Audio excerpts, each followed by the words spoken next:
We'll call the Bellefonte Council work session to order, 6 p.m.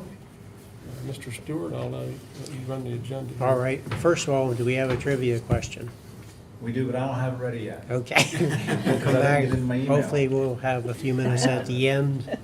We're going to go into the Parkview Heights stormwater runoff issue. We have two engineers from Pannoni and Associates with us to give us an overview of a study they conducted last fall.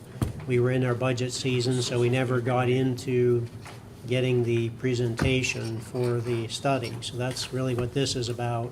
We don't expect to solve everything in 45 minutes, but at least give us the overview and tell us what might be some possible recommendations. Jason, thank you. Well, good evening. I think, again, it's just appropriate weather to talk about stormwater. I got soaked. I don't know how many else.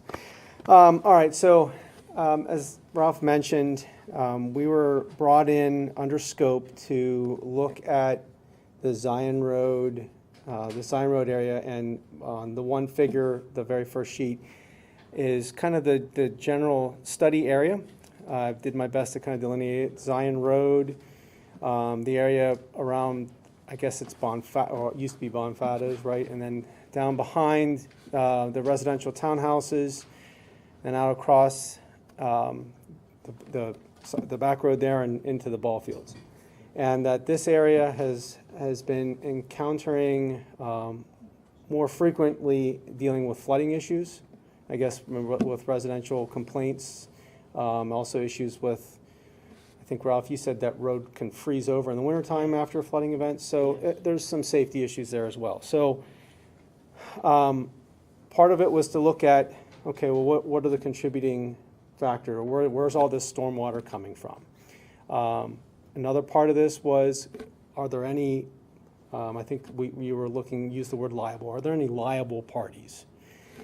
So we looked at evaluating this whole area, and basically the second slide is the second piece of paper is interesting because you will see one of the things we discovered, which is important to note, is there is actually an unnamed tributary that bisects this area.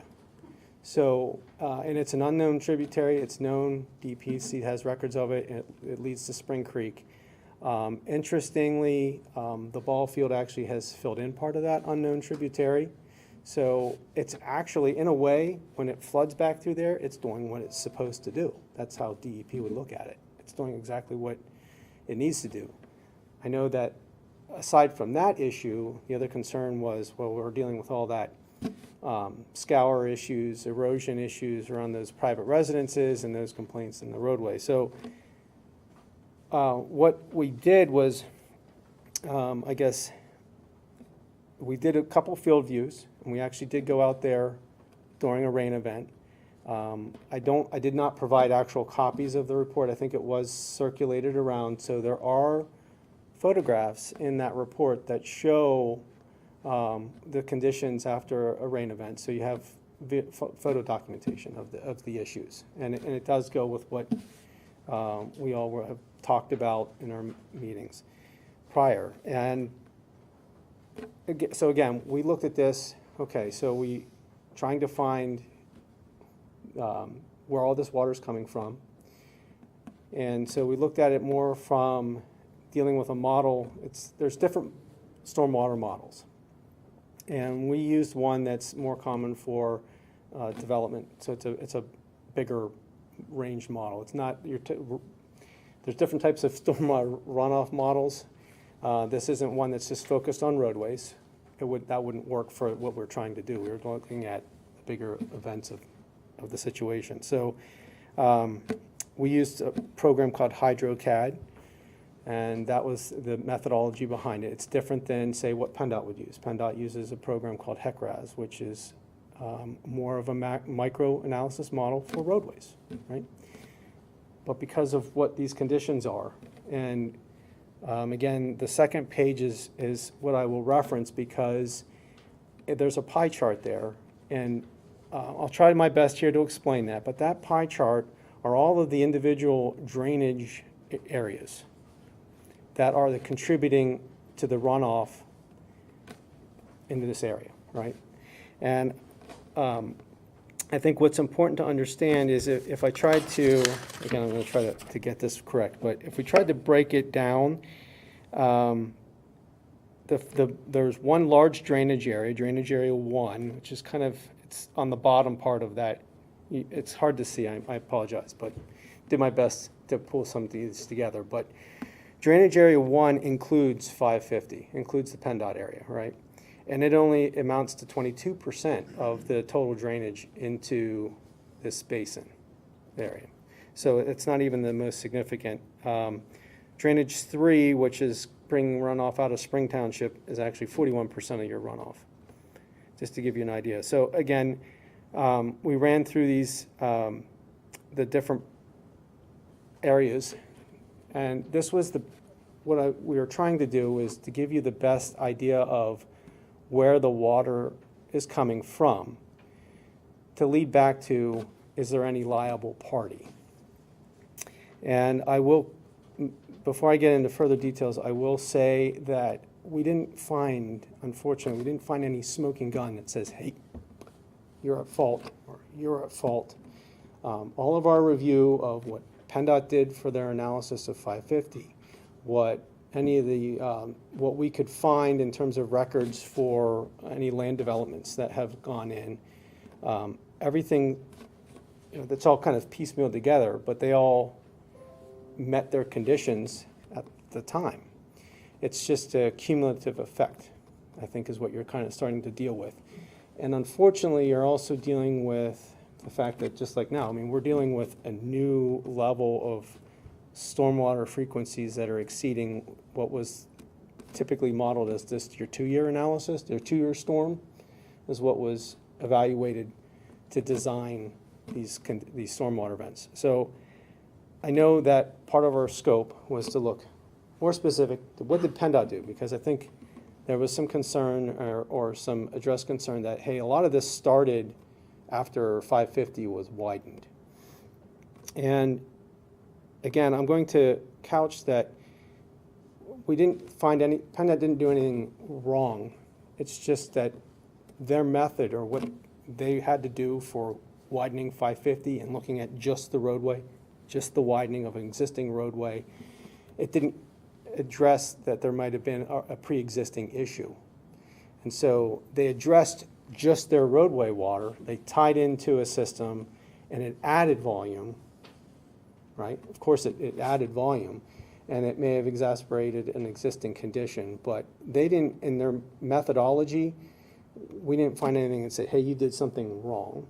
And we wouldn't recommend that you would take that approach with PennDOT to say you did something wrong. I would encourage you to maybe take approach that, hey, you have a part of this. We're trying to fix a problem, and you got a part of it. You know, you're maybe 22% of the issue. Can you help us out? I think that's probably a fairer approach to take in working with them. I think that would get more traction than to go in and do a libel. Again, like I said, we didn't dig up any smoking gun to give you anything that says somebody's liable and they should be on the hook for this. I will note, I guess I'll try to go through my notes here.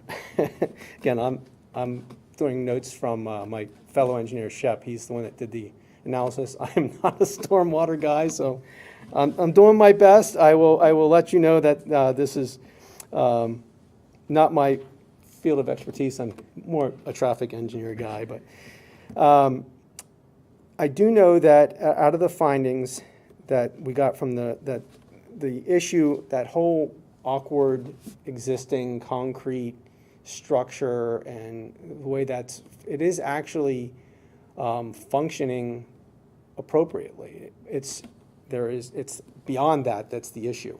You know, we have that outfall of the large concrete pipe, and I think it's past that stormwater system, which is probably, if I understood right from my notes here, was put in more for those developments as they built up on that parcel over time. So it's from the photos that we have and the documentation and the analysis, it shows that that's doing all right. It's what's bypassing that structure is what's causing the problem. So I want to make mention of that as well.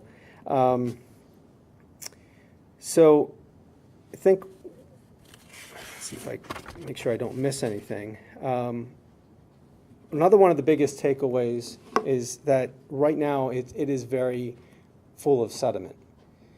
And essentially that, especially on that outfall side. I mean, we have notes, we were there, actually Ralph, Don, we were there, we took pictures in a dry condition, you could see it. It's very evident on a stormwater event that it's full of sediment. So basically, it's all that water's pushing through, it gets across the road, it starts to spread out and infiltrate, and then it just backs up, right? And then you're just causing more issue and more erosion right there at the outfall side of things. That was one thing that was found, was the large amount of sediment on the outfall, especially with that 48-inch concrete structure. PennDOT's design did include a subsurface retention along 550. We never got updated or current maintenance or inspection reports. So that's another approach to take with them, is to talk to their maintenance and ask when was the last time they did it, see if they can, if you get more traction. And if they don't have a recent inspection or maintenance report, you should be asking them to go out there and take a look at it, and may find that they need to clean it out. That would help. But of note, because their analysis was more limited in scope, that's not going to solve the problem. Because again, think of that pie chart. They're only partial amount of the stormwater runoff is actually an issue from 550. And so we took a look at this then, saying, okay, well, what would it take? What could be done to resolve and manage this stormwater issue? And that's the very last of the 3 11x17s. I did my best. We came up with a design. Don's back here in support for me, but he helped kind of work with the other engineer, Shep, and from after the analysis was done, what would it take to accommodate the storm event? And it's not terrible. I would offer that this isn't really, some of this is basically kind of reinforcing what's already there, and doing some cleanup work. So if we start from this outfall area, obviously getting rid of a lot of that sediment, cleaning that out, establishing a new swale. And when you get to the road, instead of allowing it to go over the road, obviously you can put a pipe in. And we've shown you don't need to reprofile the road. You could, from the analysis, and once you build the swales on the other side, you would be able to drop that pipe in and simply put the road back in. So that's a good benefit. From that area towards the ball field would just be reestablishing a solid swale. The real work then gets up to, there is a small initial retention pond that we'd recommend that would capture many events, and then on larger events it would continue on, and you would grade a swale out around the ball field. So instead of allowing the water to flood out onto the ball field, capture it, get it around, and then on the far side we did find that there is a natural depressed area already there where the pipe is for capturing that unknown tributary. It's already established there, so you could tie into that at that point with another retention pond. That's what's on the top side of the diagram. So that's our, I think in the nuts and bolts of it, or the crib notes version of what the analysis showed. And yes, it's a very technical report. I mean, we submitted all the analysis that went with it, and I know, I'll be honest, if I read it, a lot of it goes over my head, but it's all there for the support to justify or back up this design. And I think the biggest takeaways is, you can look at these drainage areas that we identified on that pie chart, right? And one of the things you can use that for is to start negotiations or speaking with all of the affected property owners to see if they'd be willing to contribute fiscally to aiding to fix the problem, because all of them essentially are not only contributors, but they're also affected by the conditions that are occurring. So that's one approach to take. I don't know, I know that this is a conversation I had with some of our other municipal engineers, but another approach to take, since if you're not going to want to go after any one individual for liability purposes, you're just going to be looking for a different way to collaboratively approach this to fix it. I know that some municipalities have started doing stormwater ordinances. Just another thing to float out there to consider. That's becoming more popular. I knew Ferguson did it, but when I talked to my municipal engineer down in Harrisburg, it's actually becoming more frequently. You're not the only municipality that deals with stormwater issues like this that they need to find the funds to fix. So just wanted to mention that. And I think that the biggest, you wanted to know maybe some next steps. I would say that this would be a good opportunity and time to try to schedule a sit-down meeting with the district. Get maybe their permit manager or some of their district executive or ADE to come here and sit down and talk to them face to face about this. Encourage that kind of level of communication to kind of kickstart it, and you can let them know. I mean, you have the report. We did identify for you in that report differences that there were things that were built into their analysis that cause more water to essentially move through their system. They have, for instance, they used a really high infiltration rate. Was that incorrect when they did the analysis? No. I don't think it would have been. I don't think you can say it was incorrect. It was 10 years ago.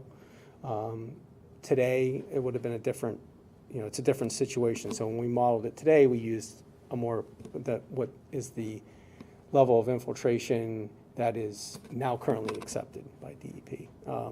That's just one example. And we highlighted a few things for consideration, but I think instead of taking that, I would just start that conversation and see where that goes. And again, we're here to help with that too. So I don't want to absolve ourselves of any, to see this task through. I don't want to just say, hey, this is it, we're done. Want to offer our support, especially if we're working with PennDOT. It's one of our clients, so here to help on that end.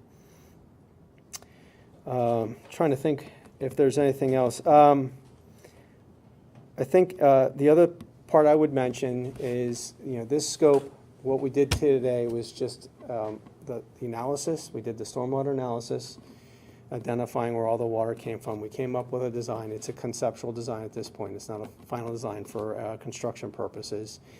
If you wanted to say, what's the next step? I would say one is to come up with consensus that, hey, this makes sense. This is a good, sound approach to fixing the stormwater. From there, you would want to start to look at getting an estimate for what it would take to do the actual design, to get it through design and permitting. And ballpark is design would probably be about 30 to 40,000. And that's a lot because there's permitting involved. So we know that there's that unnamed tributary. So we know that in terms of permitting, it's not just going to be the NIPD's permit. We're talking about getting into probably some general permits and maybe even a joint permit because of that unknown tributary. So just some things to consider that can't just go in there and bulldoze through. Unfortunately, it's the permitting that would be a kind of a bigger component to this. And then again, ballpark, maybe for construction purposes, somewhere in the 100,000. I wouldn't think it would get, again, just ballparking it. So that's what I have to offer. Is the crib notes, and I'm here to answer questions as best as I can from everybody here. I'm here too. Well, Oh, Jason. and Shep's made it online. All right. I'm listening. All right. You did good. Okay. I hopped in a little bit late because I have my kids here, but I listened. You did pretty good. I'm here for any questions or to expand on anything maybe Beautiful. that was talked about that someone didn't understand. Yeah, so fire away, I got my backup. So on the Spring Creek, is that underground or is that flow on the surface? The The Spring Creek tributary, you call it like that. the unknown tributary? Yes. Actually, some of it's, and Shep can chime, but it's actually above ground. That channel's there. Is that going to be behind the medical office? Is that where that flows from? Spring Creek, yeah, I mean, that's a big contributing, that's a prime fishing tributary, so I don't remember where all, Shep, do you remember where all Spring Creek leaks? I mean, that's a, Drainage area map, Jason. I don't have the drainage area. It goes right in front of that, and the USGS blue line shows it right in front of that medical facility, just cuts straight across. Okay, yeah. So, So it comes down beside Likens and then cuts across Mhm. that direction. yeah, we did our best with that second PDF that showed, that's the blue, there's kind of like a blue dotted line, that's the unknown, that's, we did our best to map it per USGS, I so. know out at Weiss, I looked at that after heavy rain, and I never really seen a lot of water being retained out there. Okay. And then from there, once it gets in the ground, it goes over there's a pipe in there if it gets too high. Right. But I just don't never see a lot of water in there after a heavy rain. That was a concern. I didn't know whether there was something, maybe it was flowing out of there too fast or. From the Weiss Market Yeah. side, no, that's completely out, so, this has a pretty unique, we did our best, I apologize, Shep, I did provide them that, what they're looking at is that drainage area graphic, so it's hard to see, as I know the text is really small, but, in there, if you look closer, you'll start to see, like DRO1, DRO2, like, for example, there's the two, I'll call them townhouses or condominiums. They actually each have their own drainage area because their water is captured by the roof and goes directly underground and outfalls. So those, you'll see numbers right on top of those structures for that reason. But you'll notice that nothing there off the sheet towards the I-99 towards Weiss Markets is in there. It's beyond this.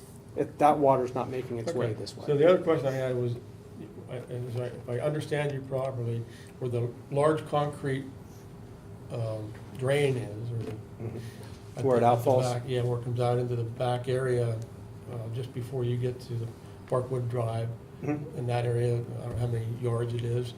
But we had looked at that before and thought that's the area you need to clean out. Yes. Because that basically, the swale is being used by these apartments, everything's coming down into that gully. It's not really, I mean, there was some trenching done so that the water follows that line down through there. But in behind and all that, it doesn't look like it was ever created to hold water. That's where other than the- just let it run off. That's where the sediment is. Yeah. Yeah, So yeah, that I needs mean, it cleaned is, out. it's coming out of that concrete, the outfall area there is really full of sediment, and it does need to be cleaned out. And that's what we're essentially, that's like a first step, is get in there, essentially get in there and clean out the vegetation, clean out that sediment and reestablish that swale so that water gets conveyed through. And it doesn't pond up and then, force that water where you don't want it, which is Right, that's one of the what's things that's happening. Yeah. It is very full of sediment. And that leads us to why I think, we got to check back with PennDOT. We couldn't get an updated maintenance or inspection report, but that much is sediment, and knowing that, I mean, that's roadway. And now, Granted, we have a hunch that there are possibly other tie-ins to this large pipe. It's not just that it's one solid run all the way to, there's lots of other inlets, especially around, what was Bonfada's, that whole area. Yeah. We have a hunch that they're probably tying in. So is all of that gravel from all that sediment from 550? No. I think it's, you're dealing with just the roadway and parking lot, both. But that leads me to believe that it needs cleaned out, for sure.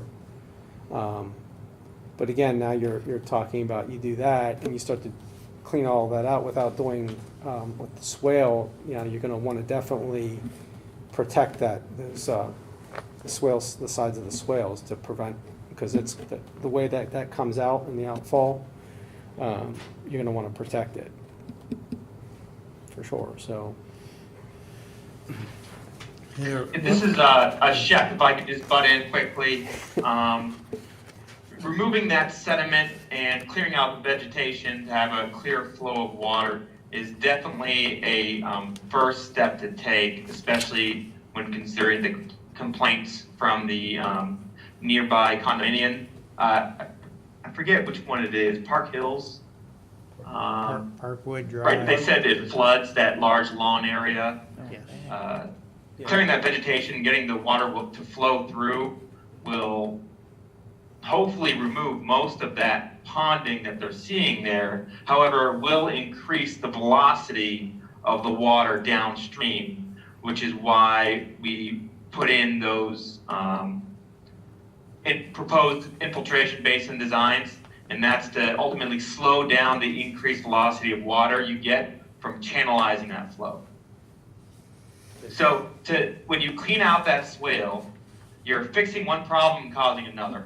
So it's kind of a two-part thing. You could break it down to making this, cleaning out this vegetated swale, which DEP and the Army Corps of Engineers considers a stream now because it's a blue lined. So of course you need permitting through them to do any cleaning even. It's actually a GP, let's see, General Permit 5. I think, no, that's not it. One of the general permits is stabilizing stream banks. That's what you would have to do.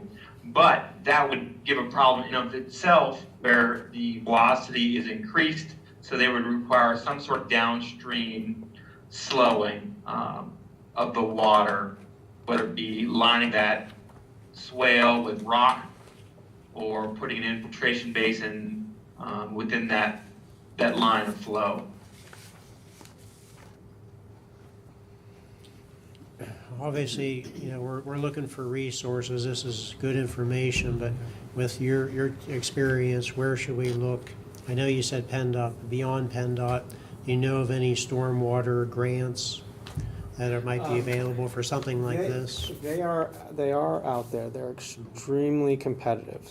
I had that exact conversation with the municipal engineer out of Mechanicsburg. His name's Greg Rogowski, so I'm throwing a random name. But Greg works with a lot of municipalities and of different sizes. He's worked with large, small. The one that he says actually has the best is for municipalities that qualify under the lower income bracket. I don't know. Is it CDBG, or I'm not sure. I didn't get the specific. He said there are ones for basically if you are a municipality that qualify under the lower income bracket. I don't remember. I didn't get any more specifics. Okay. Now I can get lots more specifics to look for those different resources. That is one source to seek out those, but just word of caution, they are challenging, to say none the least. Like you could put effort into it and get nothing out of it. Okay. I mentioned the possibility of looking at those, like a stormwater type ordinance. Greg mentioned one. Now I know the one local, the first one I ever heard about was what Ferguson Township did. And I think, did you guys all know about that one, where they passed a stormwater based off of the impervious area of any said property. There's a rate a fee, a percentage applied to that. Actually, Greg said that's not as common. A lot of the ones that he's been dealing with, they come up with a really small, low kind of stormwater impact fee that gets distributed out. That's one option, right? Another is just to start discussing this, start with PennDOT, start with these other contributing parcels, and say, look, there's a commonality here. All of you are a small giver to this, and that's why I wanted to provide that pie chart, right? Because that gives you a percentage to hang on, and you can start to maybe investigate talking to them directly, see where it goes from there.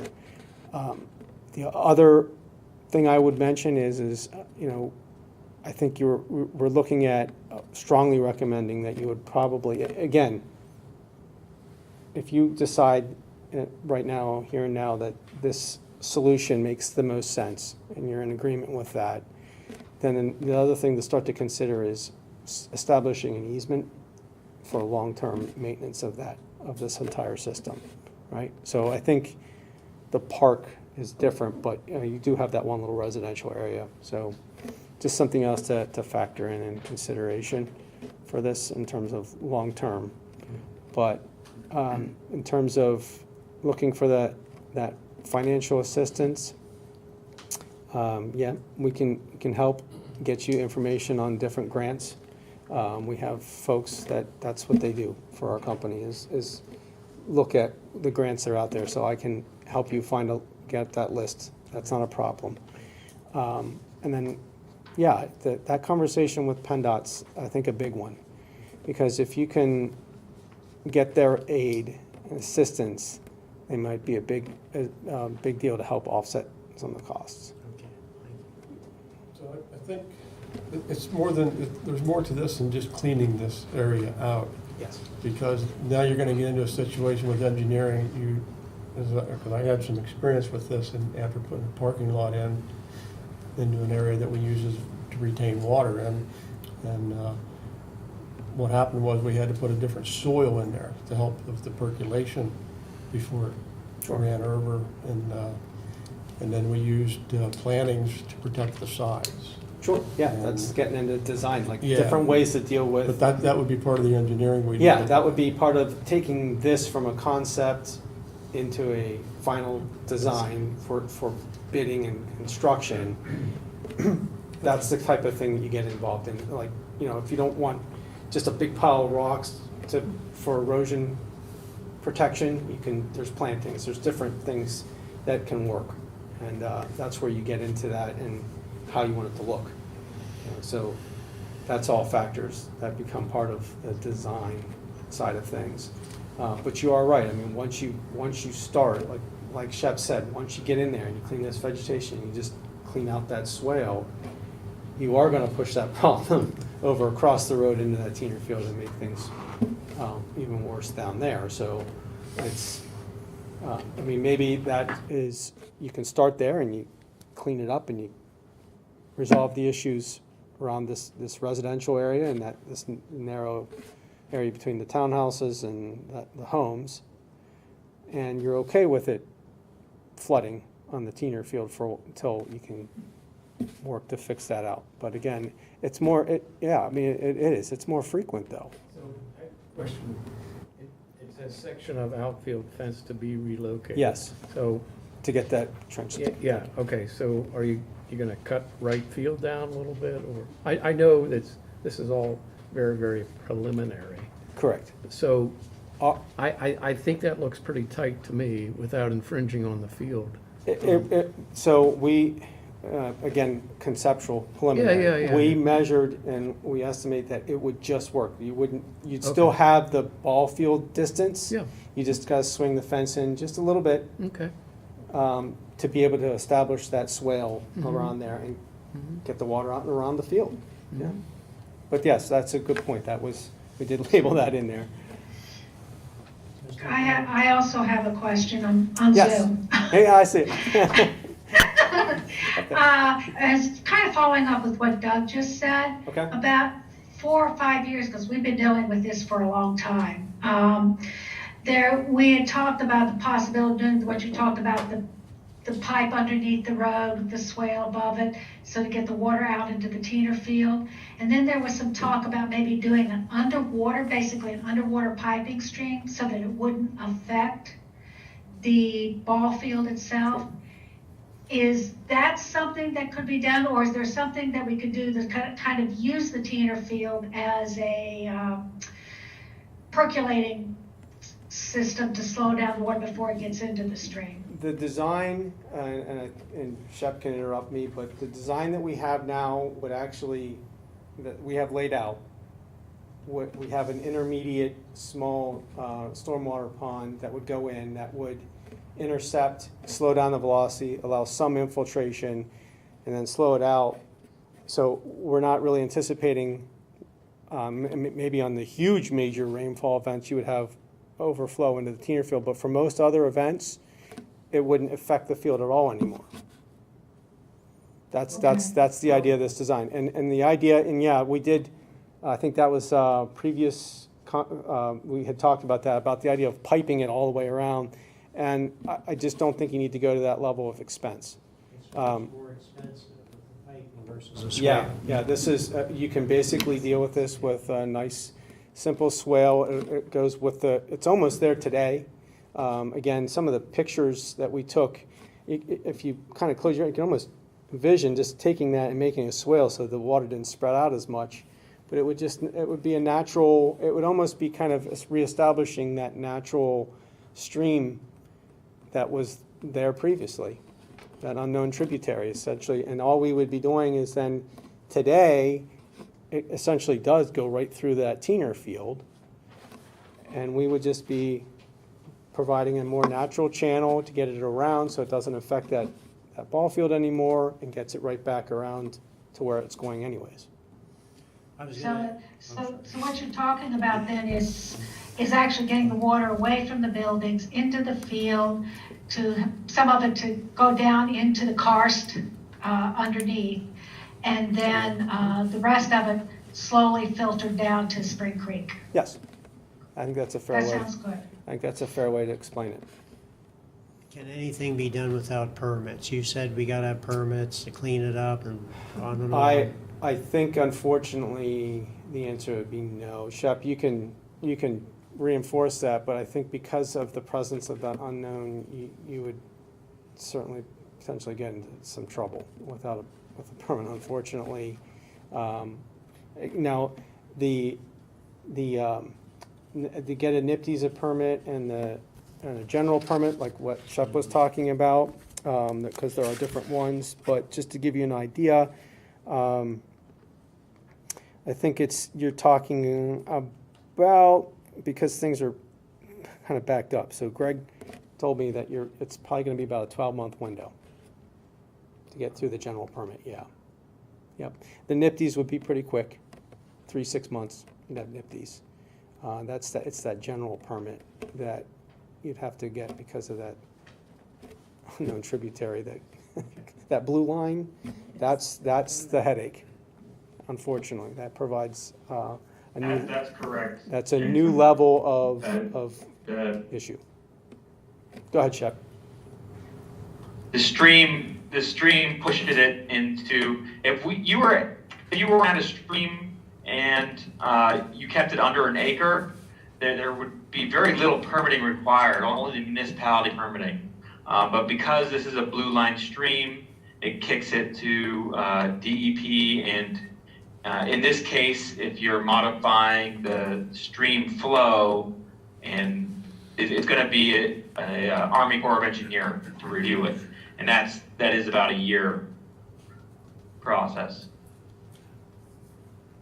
That's not the best news, I know. I know when you're talking about the stream, I'm thinking where this is, it's not that big. It's more of a large ditch than it is a spring. Sure, That's all. many times there may not even be any water flowing. And then will we have to make, we're going to have to bring Spring Township into it if we got to go that far? Or? No, we're just working in the borough. But No, I mean, Spring Township's role would be, again, just talking to them because, again, there's runoff from their municipality into yours.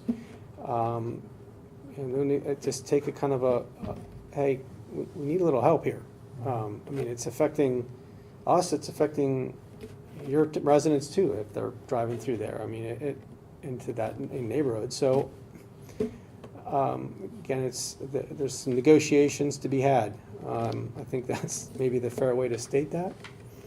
But, when it comes to that level of talk and speak with PennDOT, we're here to help. Okay. This isn't, hey, we're done. We're here to help. And again, this was just essentially a first step. Okay. If you decide to move forward with things, we can help you with that as well. I just wanted to give you those ballpark costs, just things to consider. I mean, there's money that always seems to be part of everything. And with stormwater, it just seems to be it's like every year I feel like these manuals just get thicker and thicker on the requirements. It's crazy. It's what was done 10 years ago, there's no way it would pass today. I mean, it's just that things they've got like we talked about infiltration and things that weren't even a factor. No one even gave it two seconds of a thought. Now they're like all about it, and there's all sorts of regulations and rules to follow for that. So I realize there's a lot of variables to this, but if we went with this, approximately how long of a process would this be? to go through To design, do the project to itself? construct it. Yes. I think construction-wise, this would be done in a summer, a couple months. It's not overly complicated. So we could aim for next summer, 2023, get permitting in place between now and next spring, Yeah, and do construction, bid it out, of course. And yeah, then- like if you started the clock now and you said, okay, a year from now, aim to have permits in place, so you'd be looking at this and then same time, having design progressed and be completed and ready for bid around this time. Yeah. You're looking at, that's a example time frame. Okay, thank you. Sounds good. Yeah. Sorry, I feel like I wasn't the bearer of the best of news, but I think, hopefully you find that, I'd like you guys Yeah. obviously chew on that and discuss it, Sure. but that is a good working solution, and I think it also kind of stays with the natural look of that area. Yeah. So it doesn't really change anything drastically. In fact, I would envision that when it's all said and done, most people wouldn't even know anything was ever really done. And I think that's also a good sign of something that was done right. So, Thank you very much, Jason. Thank you. Shep and Dawn, thank you. thank you, Shep. Yep, thank you.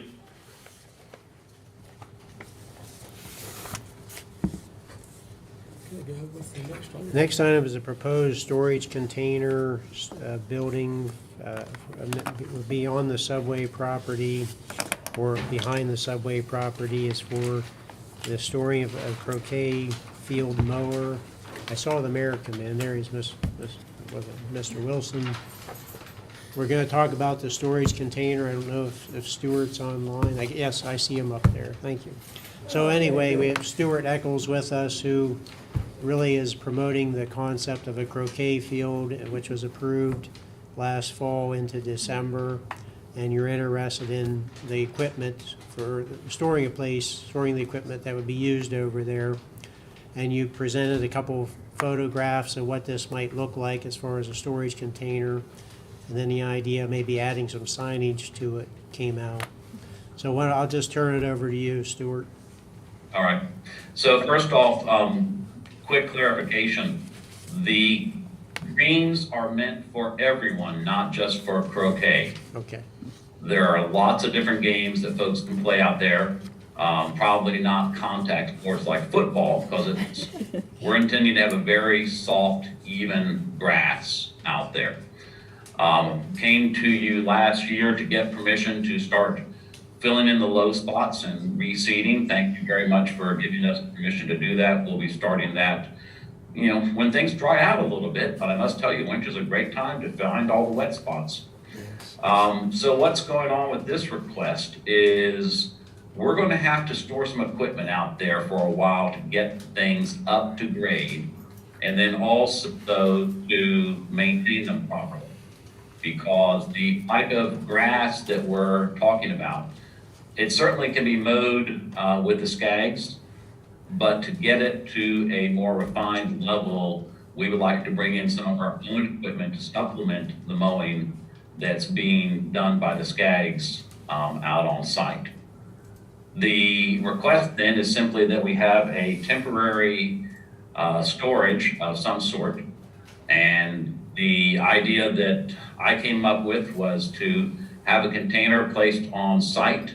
I assume that you have a copy of the drawings, and if not, I can certainly share a screen. Very good. Option one is the last parking spot on the old subway site. Why that spot? Because that is the hardest spot to park in. When you want to back out of that spot, it is a nightmare. The other reason for that spot, quite frankly, I'll be totally selfish, it is a lot cheaper than putting down enough gravel and such for option number two. It's also a lot less impact on the site because the idea is that this would be temporary. The third thing that came up with that, talking to Tom Wilson, who's I see in the room, and Tom Bathgate, is there's an option to do some signage for the stage at Talleyrand. There's actually an option to do signage on both sides. So that was an idea that was batted around a bit. The other option, number two, is to simply place it on the grass behind the subway. I think that would still be on the what was the subway property, not actually on Talleyrand Park proper, according to the deeds that I've seen. That would require a bit more work, would not provide any opportunity for signage, but would be pretty much invisible to the world. You might be wondering, if you're looking at the photographs, well, gosh, this looks like a pretty serious, storage container. And the issue there is, frankly, safety for vandals. We don't want to put equipment out there and then have folks breaking into it. And my observation is these are just so attractive to vandals, regardless what you try to do for storage. So my request is to simply be allowed to temporarily put storage out there with an agreement, with the borough that we would obviously remove it after a fixed period of time. I'm hoping, of course, that the stage project moves ahead and it could probably be used for a little bit of storage for that, but the intent is that it be temporary and be removed. Please note, and I think I said it in the document, any storage opportunity we would be thrilled with. So, if this is something that's not acceptable to council, I am always open to other ideas. And I gotta admit, these things are ugly, and trying to figure out, I hate to say it, the option to put a sign on the side was like, wow, that's great. It won't be so ugly then. But that's basically what the request is. And so I'm here to get feedback from the council on what their thoughts and ideas and, other than telling me where to put it. Well, actually, if you tell me where to put it in this case, that might be really nice. But that would be a different frame. That's all I have for you. So what's your timeline when you say temporary? 1 to 5 years with the borough's consent. And if the borough said, well, 5 years is a little more than we're willing to give you, I understand that. Could it be, 3 years and then I come back and beg and plead and you say no? Sure. If I could work out something with the owners of the match factory, that would be great. I'm hoping that eventually when the stage is built, that we can find storage for some outdoor maintenance equipment under the stage, given that the stage actually has to be 6 feet in the air, because to keep it out of the floodplain, because that's how far the old subway building is, 6 feet above the surface of the Talleyrand Greens. And then the area that you're repairing, I'm not familiar with exactly where the croquet part goes. So, do I have the ability to share screen? Dawn just left the room, so hopefully you do. Yes, there you go. Okay, so, this is an aerial. Are you seeing it on your screens? Yes. Okay, so believe it or not, these rectangles represent the size of full-size competition croquet courts. You don't see those very often in the world, by the way. The current low areas, there is water standing in this area, there's a bunch of water standing back here, there's some over here. The upper side is a little more clear, there's some standing water here and over here last time I went out, which was during the ice storm, and that was great fun. So what council approved for us was if we wanted to come in and fill those areas and reseed them, because those are low areas that hold water. The outline that you see is just an outline. It will not appear on the ground. That is just the size of a full-size croquet court. My guess is that we might actually start at one end, because this is a pretty substantial cost for me, and see how the borough likes it or doesn't like it, and then expand from there. Ideally, we would not have a line like this. We would simply have an area that had a softer grass and an area that would have a softer grass. Again, with the intent that those be not exclusive to croquet. Those of you who know me know that I'm one of those, community people, that the more people we can get to use it, the better. So another question I have is, how will this impact groups that are looking to use the parks for their programs? It should not impact it at all. Well, I mean, except I need to be prepared to do a lot of repairs if they get out there on their trucks. And they do that. We already see that. I know. But I think we have some people already interested in the park and using the park. So my question is, Absolutely. once you start that work, how is that gonna impact these volunteer groups? Well, our intent is to stay within let me pull that back up. Our intent is certainly to stay within the paved areas, and I expect that we can have it leveled and seeded within about 2 months. And then the impact should be none, because it's not like this is croquet territory. We would only be playing croquet out there at this point Sunday afternoons, and it's already been established that, if there's an event going on out there, we're not going to play croquet when there's an event out there. Ideally, I'd love to do it, during the week, during the summer. We're also trying to work with some elder living communities to bring them if they so choose. But we do not see it, I do not see it as we have any rights to this space at all. Just because we're improving it doesn't mean that we own it, and it doesn't mean that we have priority to its use. So. Other question? How do we regulate? It's great.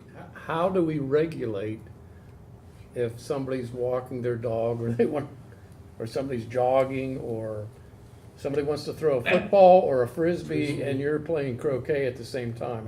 How does that work? There should be plenty of room for everybody. In fact, if you look at the croquet fields that I have drawn out there right now, The normal croquet that we play is 1/4 the size.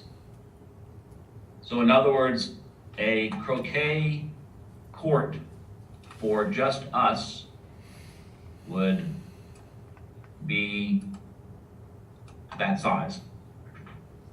Now, we have already been out there, and we've had as many as 4 croquets set up at one time. It was really kind of funny because one of them was standing in 3 inches of water, so we let the kids play in that one. It was a blast. They thought it was the best thing ever. But this is not in any way an exclusive that we have control over the space. This is just improvements that have been approved, and the intent is that it be used by anyone who wants to play frisbee, bocce, whatever. I mean, one of the things, those of you who were not here last time, I'm a landscape architect, and I advocate all sorts of outdoor recreation. And I'm also getting older, so I advocate the recreation that I can still do. I have a question as well. You said that that this is a soft grass, and we have other events that we have. So like the tasting trail, they bring in tents, that they Yep. put spikes into the ground, and there's in the same area there's vehicles that park on the edges. There's lots of how is that going to affect this particular grass? Is it as durable as what we have already? And does this maintenance that you're talking about, how does this storage facility interact with making all of that run smoothly so that we have all the other events that are going that kind of mush into this area and out again work? Sure. So first off, the grass species that we're looking to use are no less durable than what's out there. The thing that kills grass is when you have standing water or soft areas and then people drive on it. So one of the things we're trying to do is we're trying to improve the drainage so that it does drain better, so there'll be less damage to the grass for everybody. What we will do is we will simply come in and overseed. We're not going to rip out the existing grass. We're going to come in and overseed with another mix that will provide something that frankly is softer on your feet and a finer texture. I think your third question was, I don't remember exactly what it was, but I think it was something to do with the maintenance and how would that cause conflicts. Right. I don't think it would, because the folks that are out there with the skags mowing it, they would continue to do what they do, and we would simply be coming out a couple of times a week during the season and mowing some areas at a little finer, a little shorter, and a little smoother. In all honesty, if I got hit by a truck and no one went to mow it at all, that would be totally fine, because the skags can mow it just as the new grass comes in. It won't make any difference to their maintenance. Okay, and I know we've had ruts into the ground before when trucks have driven over that. How's that going to affect your maintenance? I gotta go fill it and reseed it. Okay. Same thing that you guys have to do. Okay. Good news is that hopefully I'll have a storage out there, so I'll have the materials to do it with, instead of having to haul it in the back of my car all the time.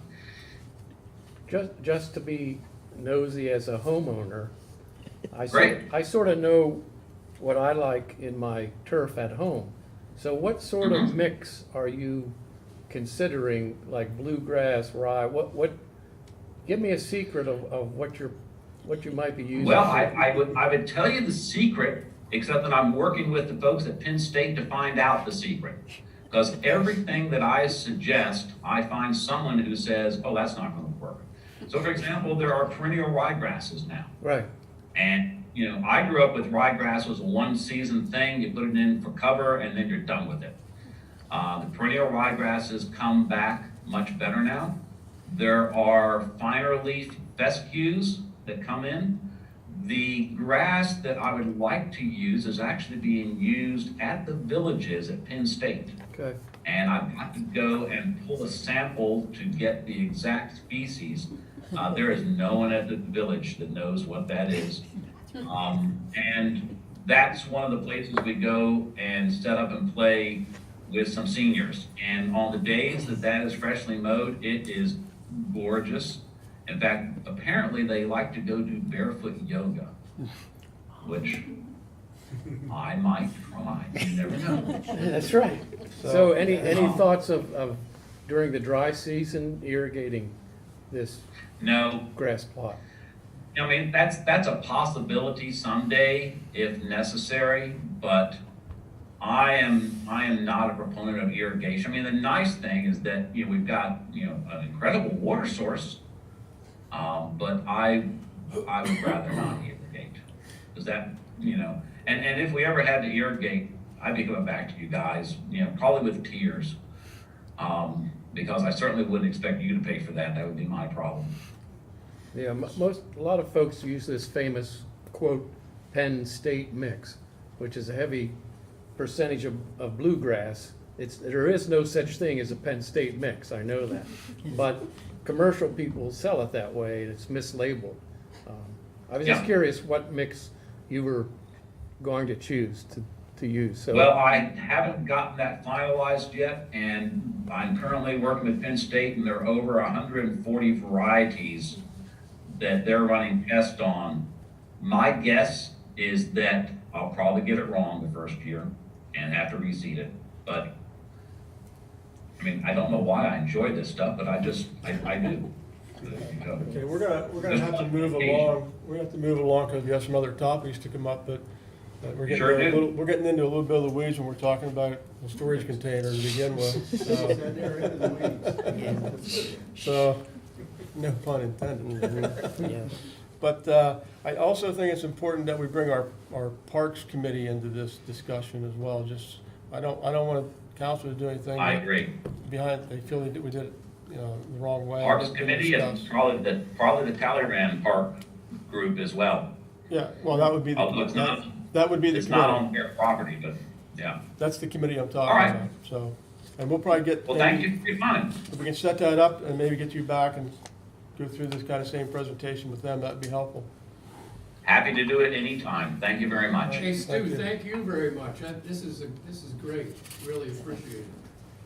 Come play croquet with us. I will. Well, the next item is the road plan. I don't know if anybody had a chance to look over the memo I put in the packet, so I'll start with any questions you might have, or start off with You're talking Steve. about this memo. Well, there was a lot of pictures. I was saying to a few of you that came in early, last fall, we had a presentation from a local landscape architect that provided those photos. It was all in one PDF, so I just clicked it and put it in the packet. And yes, there are a lot of photos. But the main point, was this space primarily between the sidewalk and the curb. Now, I know there's places in the borough that have no sidewalks and so on. So anything in the right-of-way, whether it's a lane or an alley, or between the sidewalk and the curb, or stretching out where your property line stops and the rest of the grass that goes to the road, those are the areas we're talking about. Make a long story short, our nuisance code enforcement officer, who does a tremendous job, was reading over the ordinance, and it clearly does say, and there's a copy there in the memo, that says, anything over 6 inches, it should, has a maximum, even if it's ornamental, it has a maximum of 6 inches in height.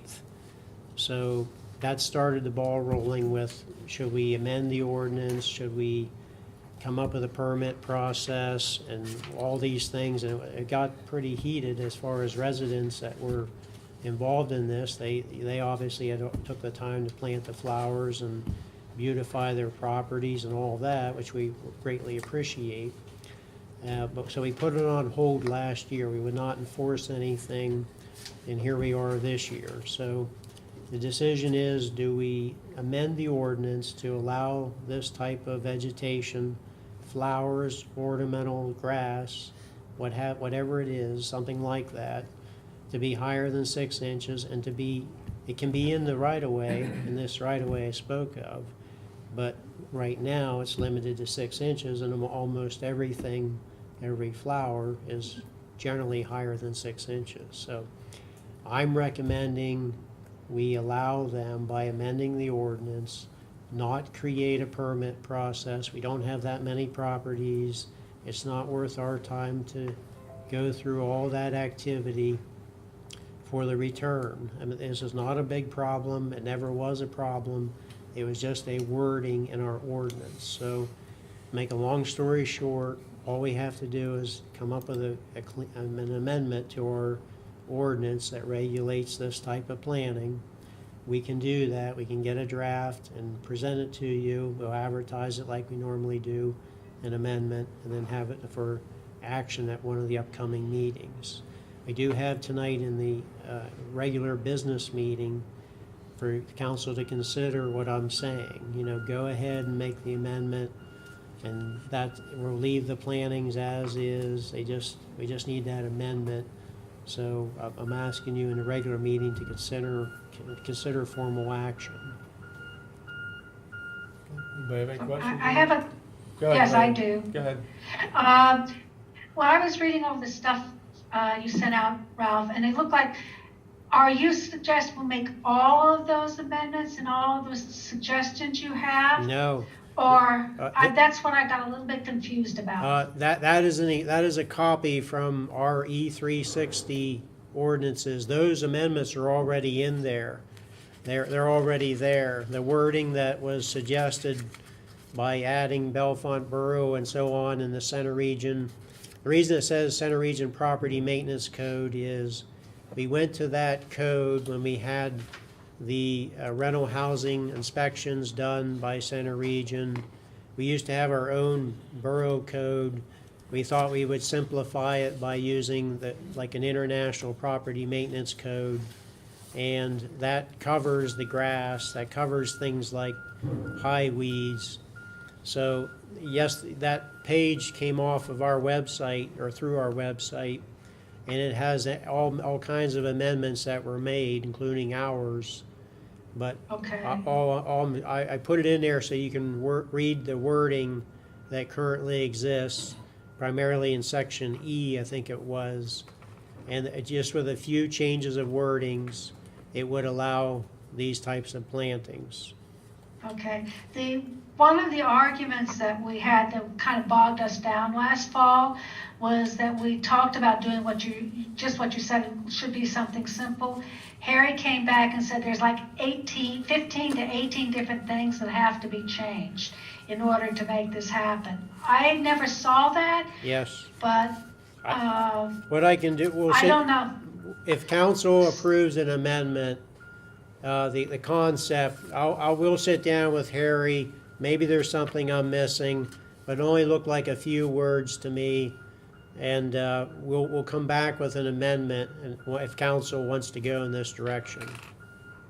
Okay, I agree. I was the one who kind of pushed back on stopping this prohibition. So I'm pleased to see this happening now because I really believe our residents really want to be able to beautify. And like what the landscape architect showed is that when we allow these plantings in the right of way, it beautifies the town. It also helps with stormwater, which is what we were talking about earlier this evening. So, thank you. No problem. Are there any other questions before we move on? Okay, thank you. We'll go into the item D, DCED, the statewide local share assessment. Don't you want to take that, Bill? You doing? Or do you want me to just give an overview? Doesn't matter. You want to. All right. This is a grant that's going through the borough on behalf of Downtown Bellefonte Incorporated. It's a planning grant, as you saw in the literature that was in the packet, both in the work session and in the council information, which again, later on we have it on the council agenda for action. It's purely planning. There's purely no local match for this grant. Downtown Bellefonte Incorporated wants to do the project. It's a planning grant.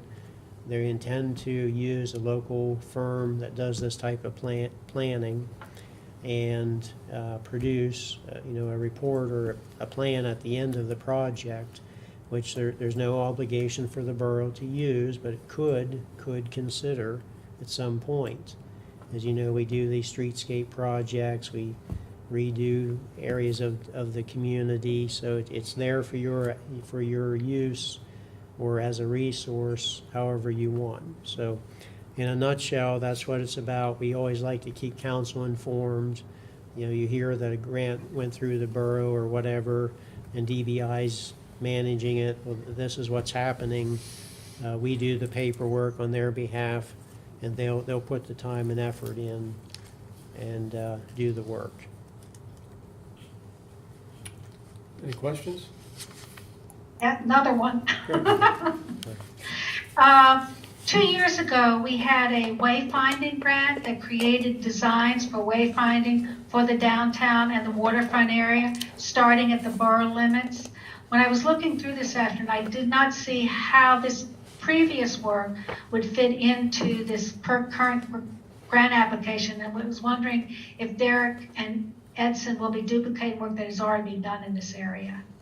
I don't think so. From what I saw, and I'm only going on the photographs, Joanne, this is more of like land changes, like sidewalks, curbing, amosite materials, possibly landscaping, those types of things. What, Yeah. do you have any more? I would imagine that Dirk and Edson or any engineering firm would already look, Joanne, at what we've done.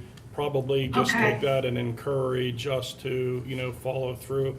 They probably will touch on it, but they're not going to. Yeah. I don't see them spending a lot of time since we just spent, We just finished it. a significant amount of time. $50,000. Correct. Yeah, that's why I was asking, because they did talk about wayfinding in that document. That was why I asked. And I think they would be remiss if they didn't, Yes. if they didn't have it in the plan, but it'll probably be just more of an acknowledgement of what we've already done. Okay, Any other questions? Okay, we'll move on to the draft special event permitting application. Again, it is, just as it says, a draft of application process, and I have a brief memo in there that is something that we've worked on a little bit over the last couple of years, and what we're trying to finish the project, so to speak, is develop a better application process. I just mentioned, practically every meeting we're dealing with special events, and what we just want to do is have a more formal process where we meet with the applicant, with staff, figure out their needs, get the details from them, and maybe try to capture any questions that we're not sure of. And then when it comes to council, hopefully it's a pretty quick review process once it comes to council. Like, we don't want to see council having to do the planning for an event in the middle of a meeting. So that's really, in essence, what we're trying to avoid, trying to clean up the liability issues. Practically every application out there has the waivers, has the certificates that are required. We just want to do a better job of making sure people are signing documents and they're filling out the PennDOT forms that are required for closing PennDOT roads. All those little details that go on behind the scenes. We want to make it easy for the applicant and easier for us to process. So if you have any feedback, we would greatly appreciate it. Better yet, if you have it in the forms of emails or something, it's easier to capture that way. But if you want to verbally tell us, we're looking for input, we'll jot down your notes and try to add in your comments.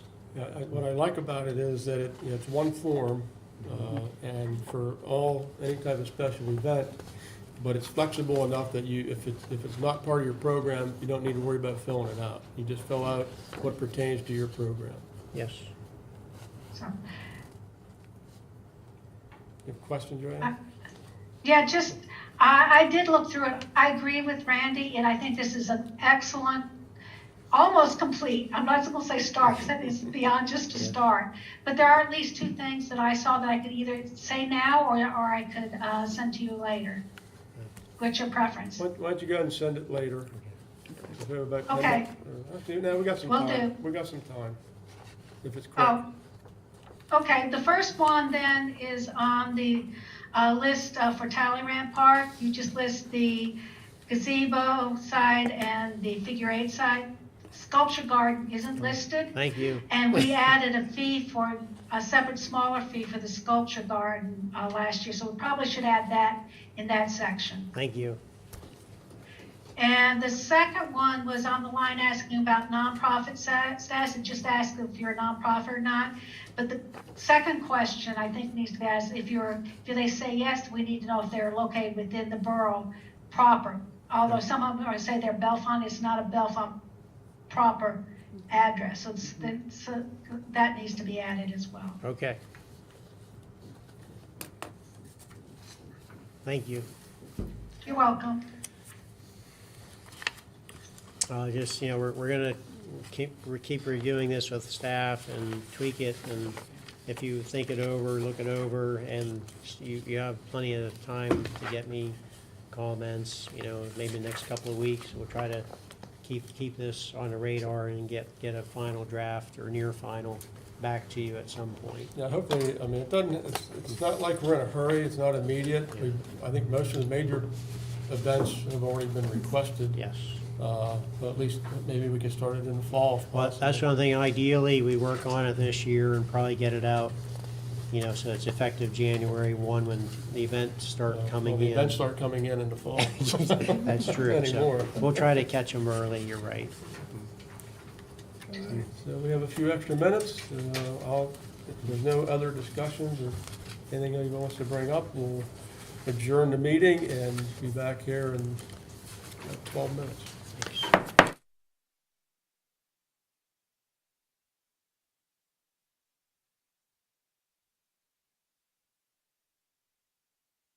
Honor the upcoming holiday. Why do Americans celebrate St. Patrick's Day?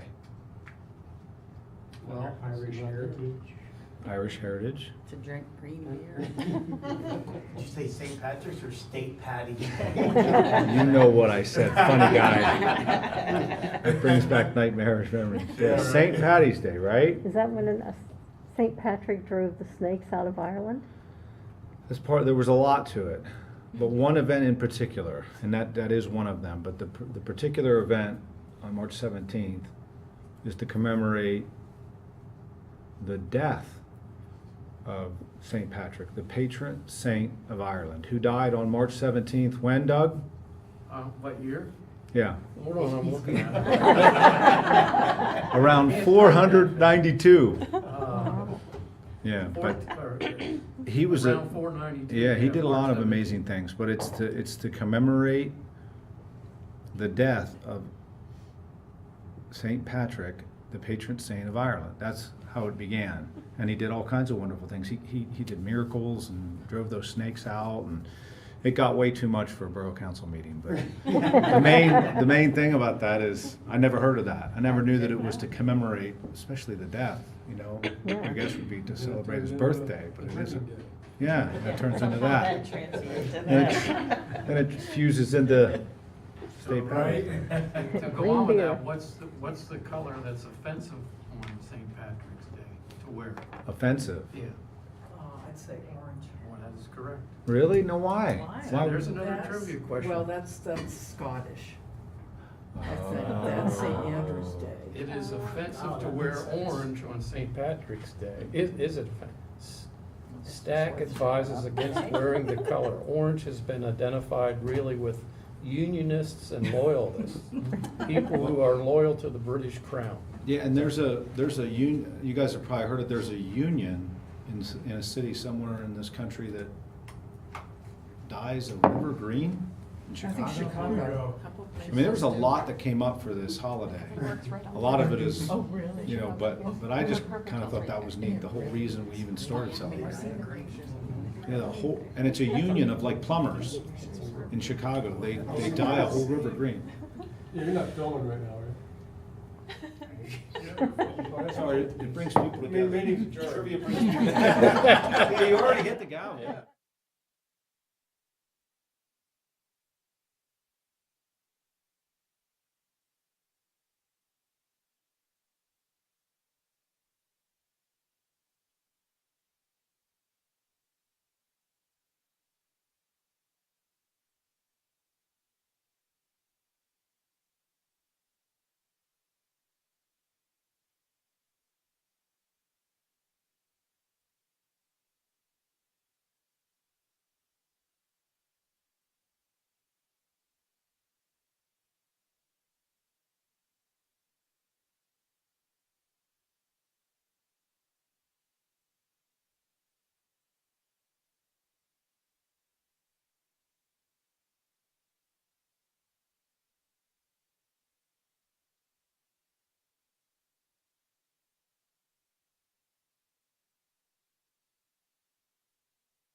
It's a lot of grass seed. We'll call the meeting to order for a council meeting, Bellefonte Council meeting at 7:30. And welcome everybody. We'll do our best to get the council meeting on time and end on time and do the room acoustics. Please speak up when talking so people can hear what you're saying. And all comments or reports should be kept to 3 minutes maximum.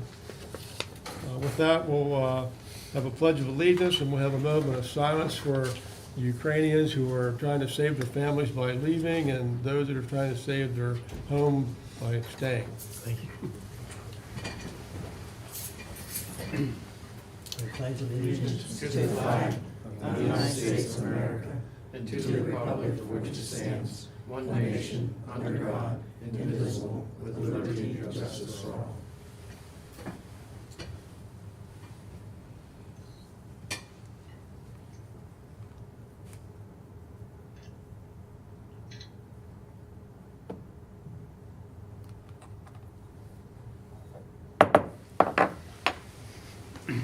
Roll call. Roll call. Mr. Bernier, Here. Mr. Brackbill, Here. Ms. Cleaton, Ms. Stan, Here. Mr. Johnson, Present. Ms. McKean, Here. Ms. Purnell, Here. Ms. Sedgwick, Here. Ms. Tosti Vasey, I'm here. Mayor Wilson. Johnson. I'm sorry, Mayor Johnson, sorry. Mayor- He was here, he tricked me. Sorry about that. Should I be offended? I don't know. You're definitely offended. Next item is addition to the council meeting agenda. Are there any additions to the agenda? I have two, but I need to know where you would like me to put them. They're both oral communications I had with constituents. One was dealing with building and property, and the other one is streets. Neither one requires any action this evening. Bring it up. We'll just do it under communications. Or we could, or at the end, yeah. Okay, how about new business? Yeah, right, or the communications here. Yeah, okay, we'll do it under public comments at the end of the agenda. Okay. Thank you. Any other? Seeing none, this is public comment time. The public is, a period is reserved for oral comments regarding any action items listed on this meeting agenda or added by majority vote at this meeting.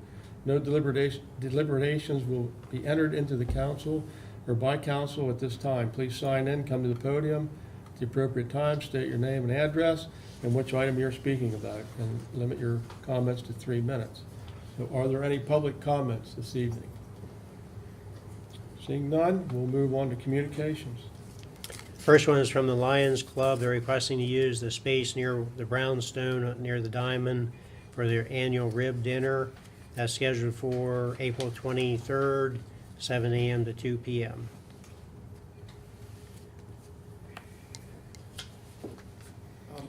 I'll call for a motion and a second to approve the Lions Club request to use the open space and 2 parking stalls to sell their annual rib dinners on April 27th from 7 a.m. to 2 p.m. I'll make the motion, Johnson.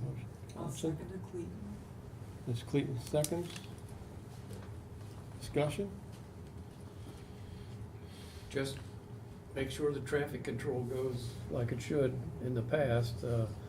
It's a busy time around the diamond. Last year, they did a great job moving the traffic along, so keep up the good work. No other discussion? Call for the vote to approve the Lions Club request to use the open space and 2 parking stalls to sell their annual rib dinners on April 27th from 7 a.m. to 2 p.m. All those in favor signify by saying aye. Aye. Opposed, same Aye. sign. Motion carries. Thank you. Next item is the letter we usually receive from the Bellefonte Cruise Committee of Historic Bellefonte Incorporated. They have their event for the cruise is June 17th and 18th. It's a Friday evening and all day Saturday.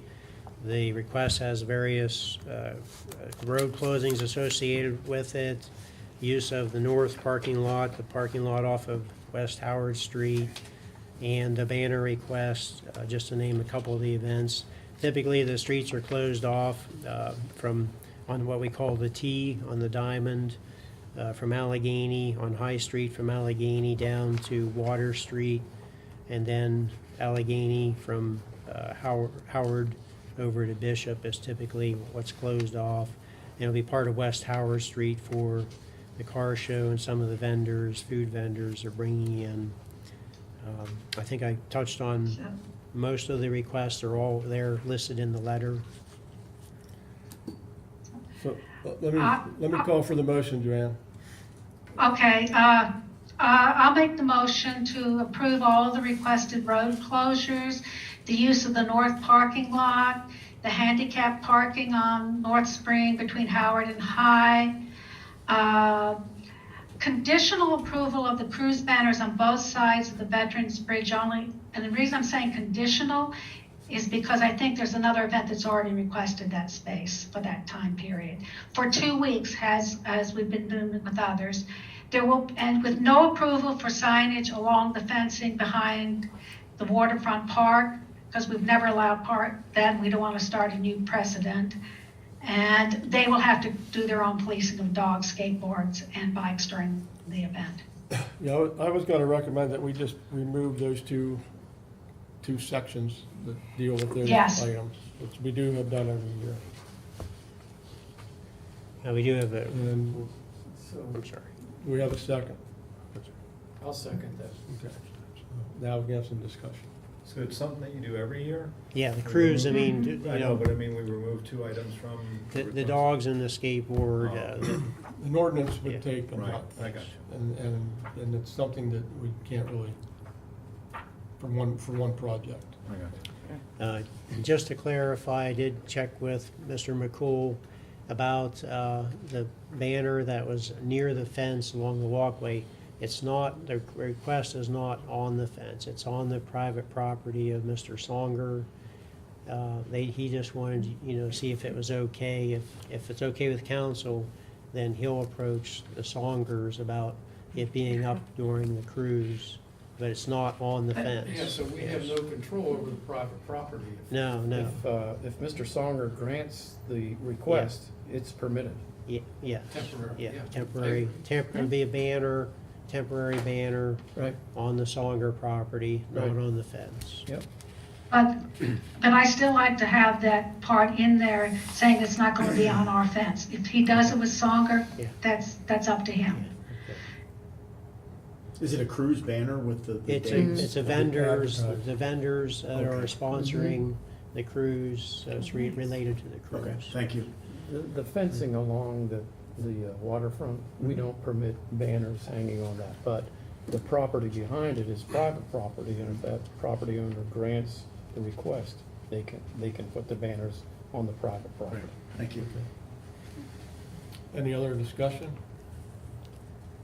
Seeing none, all those in favor of approving the cruise request for the use of the park, or I'm sorry, for their cruise, signify by saying aye. Aye. Opposed, same Aye. sign. Motion carried. Thank you very much. Next item is one that was from the last meeting, the Downtown Bellefonte Incorporated Garden Party. The request was to add a map to the application. The map is here at the table. You should have a copy in front of you, but they did send in a map of where their area would be for the alcohol. So I think last meeting, we approved the date and that, so I'll call for a motion and second to approve DBI's 2022 garden party, including $25 admin fee. Have a motion? I'll make the motion, Johnson. Second? I'll second. Dan? Discussion? Very nice map. Seeing no discussion, all those in favor to approve DBI 2022 garden party, including the 25 admin fees, signify by saying aye. Aye. Opposed, same Aye. sign. Motion carries.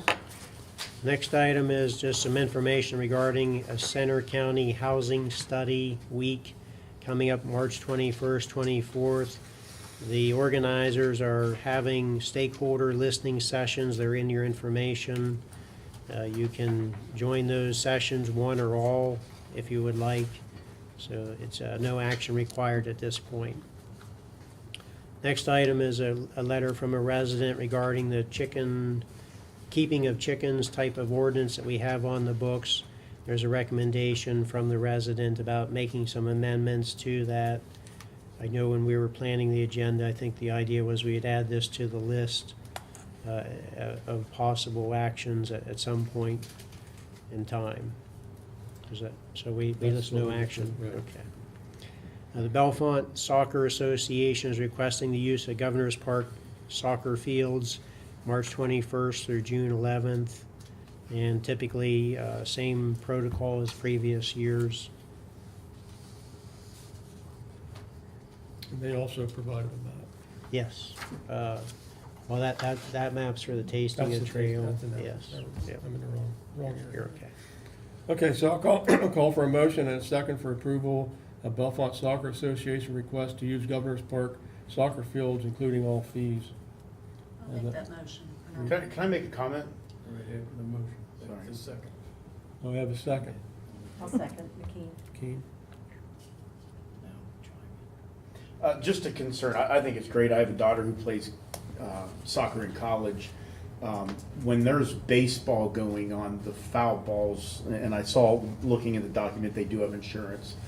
They're right there and they get a lot of kids, and I'm fearful of a foul ball going over there. Not saying there's anything we can do about it, but I just think it should be noted that that is a concern. Any other discussion? Should they put a spotter there or something during the soccer game, the soccer organization? No. No, it's not gonna stop one of those foul balls. Okay. Yeah, it's. All right. Don't they play up close to the cornfield, or is that The older older group kids, does. so the younger Yeah. ones play lower? Mhm. Any other discussion? So all those in favor of the approval of the Bellefonte Soccer Association request to use Governor's Park soccer fields, including all fees, signify by saying aye. Aye. Opposed, same sign. Motion carries. Next item, 2022 Summer Craft Beverage Expo. This was again at the last meeting, and they were absent the map, so the map is here at the table, and we're asking for you to approve this event. Yeah, so I'll call for a motion and second for final approval of the 2022 Summer Craft Beverage Expo, including all fees. I'll make that motion, Clayton. I'll second, Dan. Any discussion on the motion? I'm just curious about the rectangles. Do they signify the proposed croquet fields or? No, it has nothing to do with croquet. I think it's just, that might be tents. I think Oh, it's that tents. could be tents, I think- yes. Yeah, two big tents. That's where they'd be, right? Yes. Yeah. Yeah. See all those grass seeds going?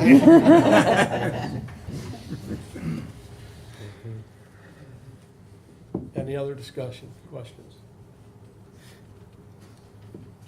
Seeing none, all those in favor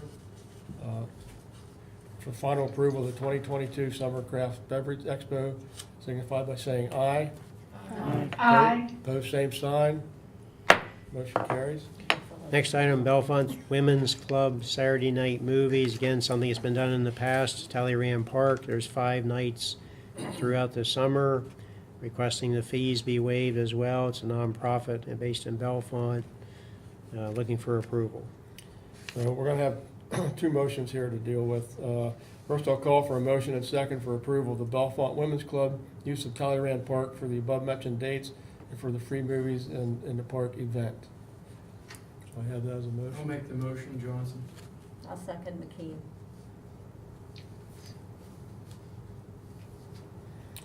Any discussion? Seeing none, all those in favor to approve the Bellefonte Women's Club use of Talleyrand Park for the above-mentioned dates for the free movies and the park events, signify by saying aye. Aye. Opposed, same Aye. sign. Motion carries. The next motion will be a call for a motion and second for approval to waive fees associated with renting Talleyrand Park for this event. Do I have a motion? I'll make a motion, because I want to change it just a little bit. I want to approve the waiver of the rental fees associated with renting the park. The $25 application, just like with the garden party, should still be paid along with the refundable damage deposit. So it'll approve the waiving of all fees except for the $25 admin. Right, and then the damage fee they pay in advance, they get that back afterwards. So it's really only $25, but. Right. Do we ever rent it? Do we ever rent it? Well, I need a second. Need a second, sorry. I'll second Sedgwick.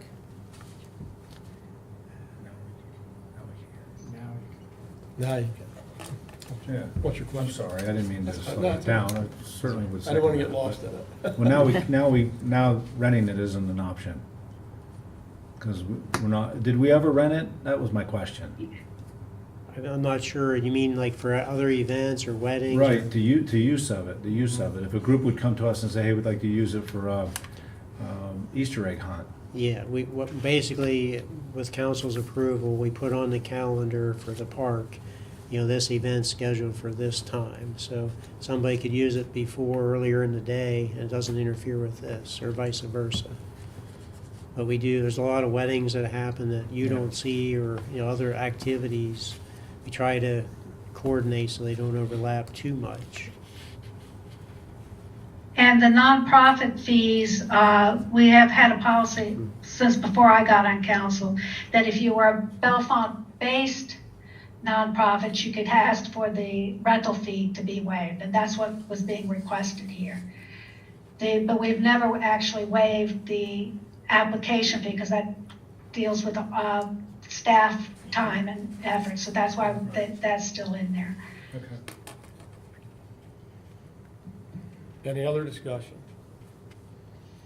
Okay, so all those in favor to approve and waive the fees except for the $25 admin fees for renting Talleyrand Park for this event, signify by saying aye. Aye. Those same Aye. sign. Motion carries. Okay.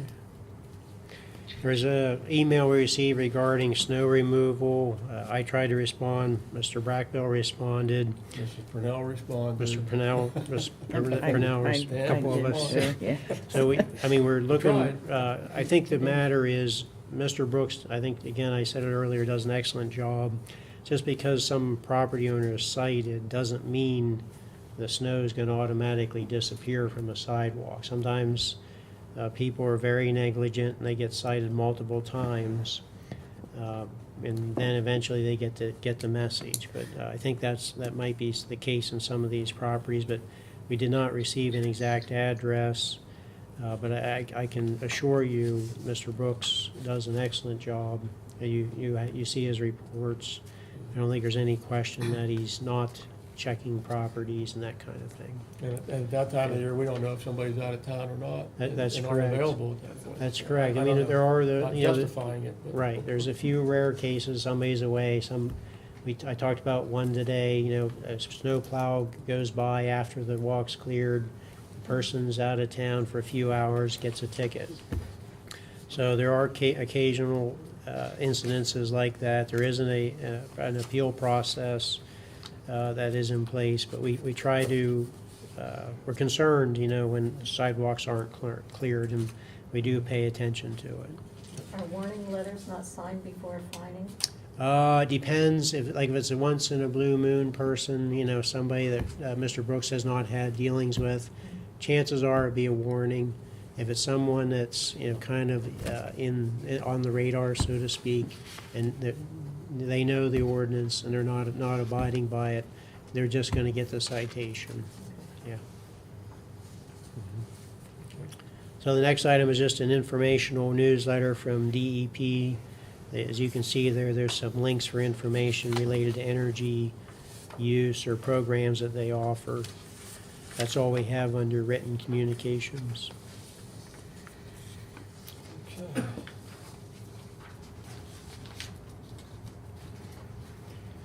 So, the next item would be the consent agenda, and that would be the council meeting minutes of February 22nd, 2022. I wanted to pull this off the consent agenda just to clarify the item minutes. I don't have a page number for page 3. At the top, it says, Mr. Bernier moved to approve the Bellefonte Borough masking requirement amended as an amendment to the mask motion to move from required to optional beginning the first week in March. Stan seconded that motion, and then we voted on that. So I just want to make sure that's clear, because it wasn't spelled out that way. But I wanted to make sure that people knew this was the amendment, because Ms. Purnell moved to approve Bellefonte Borough's mask requirement from required to optional, and Ms. Stan second, and then the motion, and then we had the amendment that came through. We'll reword accordingly. And I think I had Ms. Sedgwick correct as the person who seconded. Okay. From what I could tell from I looked at CNET and took a look at that. So with that, notice of that amendment and the minutes, all those in favor of approving the minutes from February 2022. You didn't get the motion yet. Oh, I'm sorry. I'll take the motion, approve that. I'll second it, Clayton. Johnson and Clayton, As amended.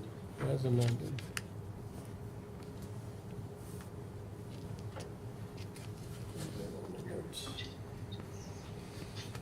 Okay, all those in favor of approving the amended minutes, signify by saying aye. Aye. Those opposed, same sign. That motion carries.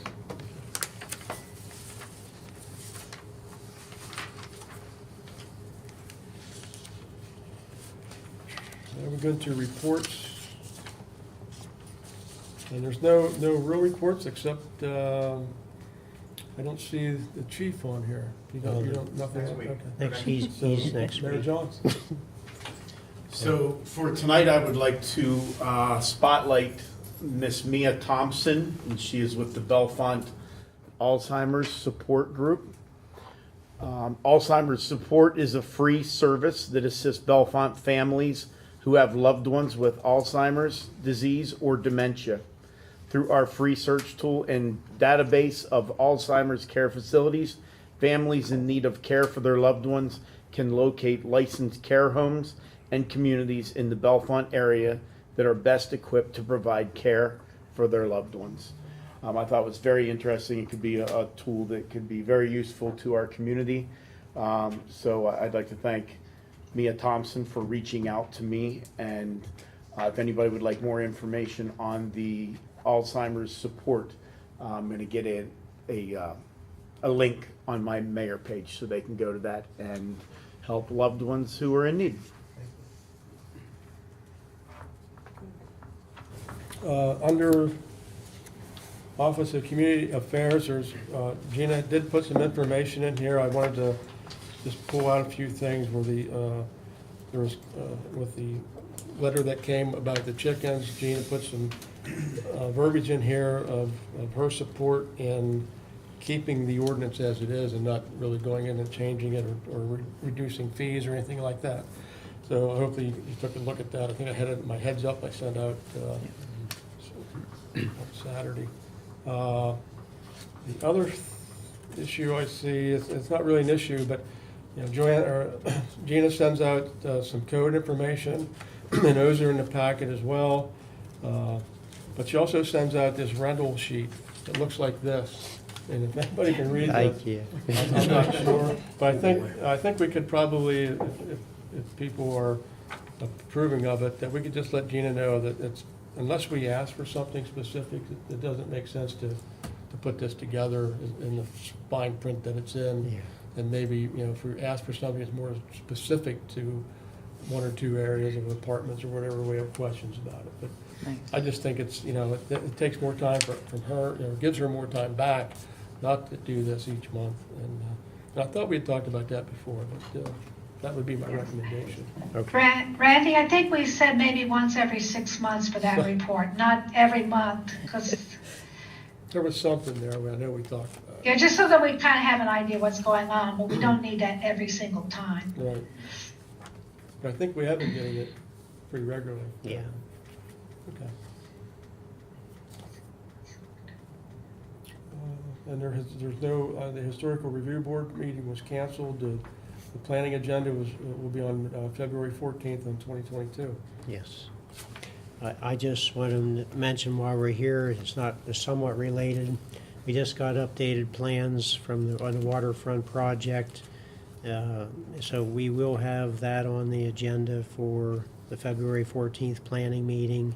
I think it looks like there's going to be some amendments needed to the zoning to accommodate the proposals, but I don't want to get into that right now. I just want you to know that we did receive their updated plans as we were expecting, and we're going to go ahead and get them into this meeting. It's March 14th. Well, March 14th. It's wrong. Oh, yeah, sorry. Yes, I'm sorry, you're right. That's at Yes. 6 PM, Rob?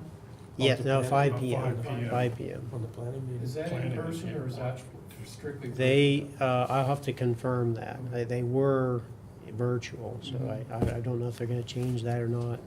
I'll do some checking. Okay, thank you. Mhm. Anything else under Office of Community Affairs? I don't know if this is, the hazardous waste collection has been announced for Center County residents. No, We not- didn't we usually get a flyer. I didn't see It it. has been announced. Okay. That's what I was I'm just saying, we usually get a flyer, and then I Okay. put it in. So if you want to mention the dates now, we'll have a flyer eventually. It's the 29th and 30th of April. Okay. And you have to pre-register, Okay. so.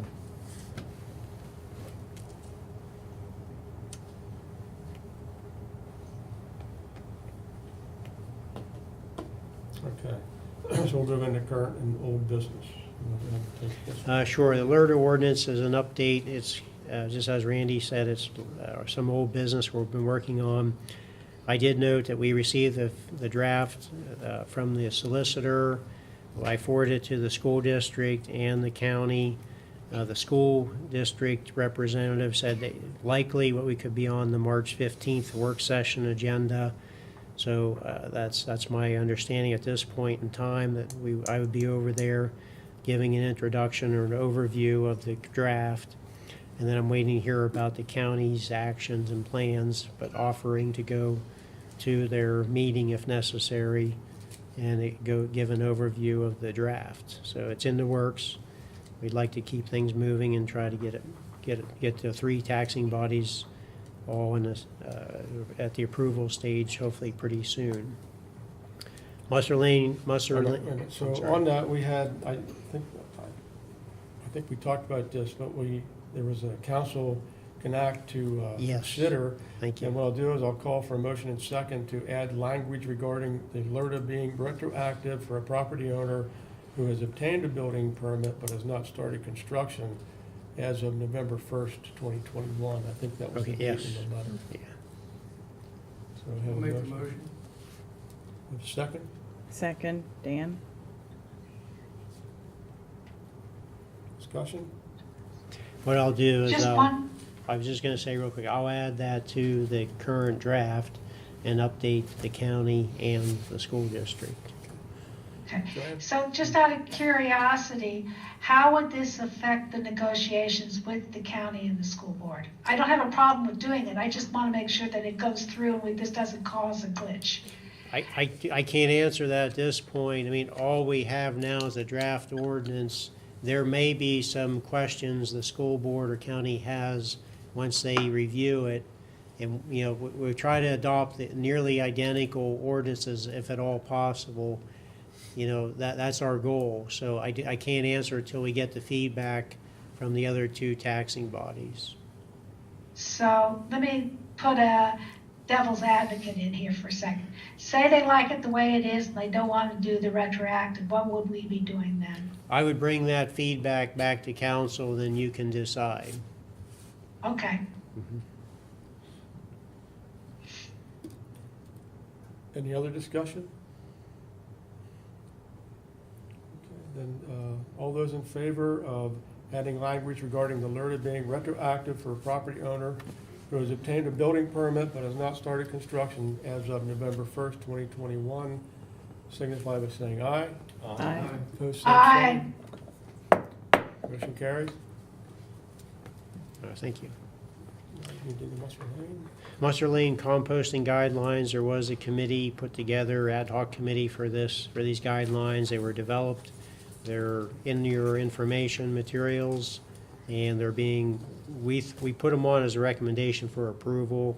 You can do your motion and second, and then decide whether, We're going to get some discussion going anyway. Yes. So I'll call for a motion and second to approve the Musser Lane composting guidelines. I'll make that motion, Cleve. I'll second, or no?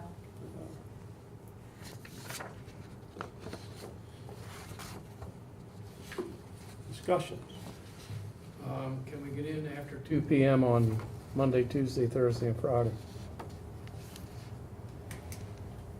It used to be we could come in and get a key and enter and return the key to the borough building. So I don't see access after 2 PM except on Wednesday to 6 PM. So if there are residents that, My understanding is that they can control that from down here, and it'll close at whatever time they clock it into. So it wasn't necessarily not using a key. Because we're talking about leaving it open up until 2 o'clock and closing. I understand. But it can be left open longer and close. It could close at 4 o'clock. It could close at 5 o'clock, if I understood that I right. think that's my understanding, is electronically programmed when it closes. So it's up to the council if they want to change or extend that time. So, in the past, the gate was always closed during the day. I know we Yeah. had, for the last 2 years, Yes. it was open, Right. things are working fine, right? Correct. Yes. Right. So after 2 PM, the gate will close on Monday, Tuesday, Thursday, and Friday? Is that what's in the That's what it proposal? That's what it Yes. says, yeah. Yes. Yes. So what happens if I'm working in my yard till 4 PM and I can still come down here and get the key? I used to be able to do Well, that. see, there's no more keys, is my understanding. There's no keys that we hand out. It's all, Well, that right? I think we're correct. limiting people access. I think 2 PM is too early. I think, I wasn't in the committee Yeah. meeting, but the Right. committee members listened and made a proposal. It's Yeah, up to yeah, I'm fine. council. That's just my opinion. Yeah. I- But that was information we got from Matt, through Matt. Right, and I think. Doug? Hang on, Jack, Go ahead, Barb. When we talked to Matt, from what I understand, it was open from 6 to 2 because that's when somebody is usually there doing Right. something. Or And it staffed, closed, they're staffed at that point. Wednesday, we were gonna start staying open until 6, and I think that was dependent on one more camera Yes. for that. That's correct. And I would have no opposition once that from 2 to 6 is covered with some kind of a camera. Yes. That's what we talked about That- before, is that correct? I mean, we talked to Matt today, Mhm. and even what you see in front of you is not till 6 until the camera's in. Right. So, once the camera's in, council could reestablish the hours. But right now, without people being there, there's that concern that we don't have the camera covering the license number. And as you know, we ran into a problem a couple years ago. So, I would just, even the 6 PM on Wednesday is not going to go into effect until we have a camera installed. Okay, so here was my question, based on what Doug and Barbie just said, is should this be amended to say 2 o'clock for all the days until we have the camera? Have amendment to say 2 o'clock for every day until we have the camera, and then come back for reconsideration of time. Yeah. Can I make that amendment? I would think that would work.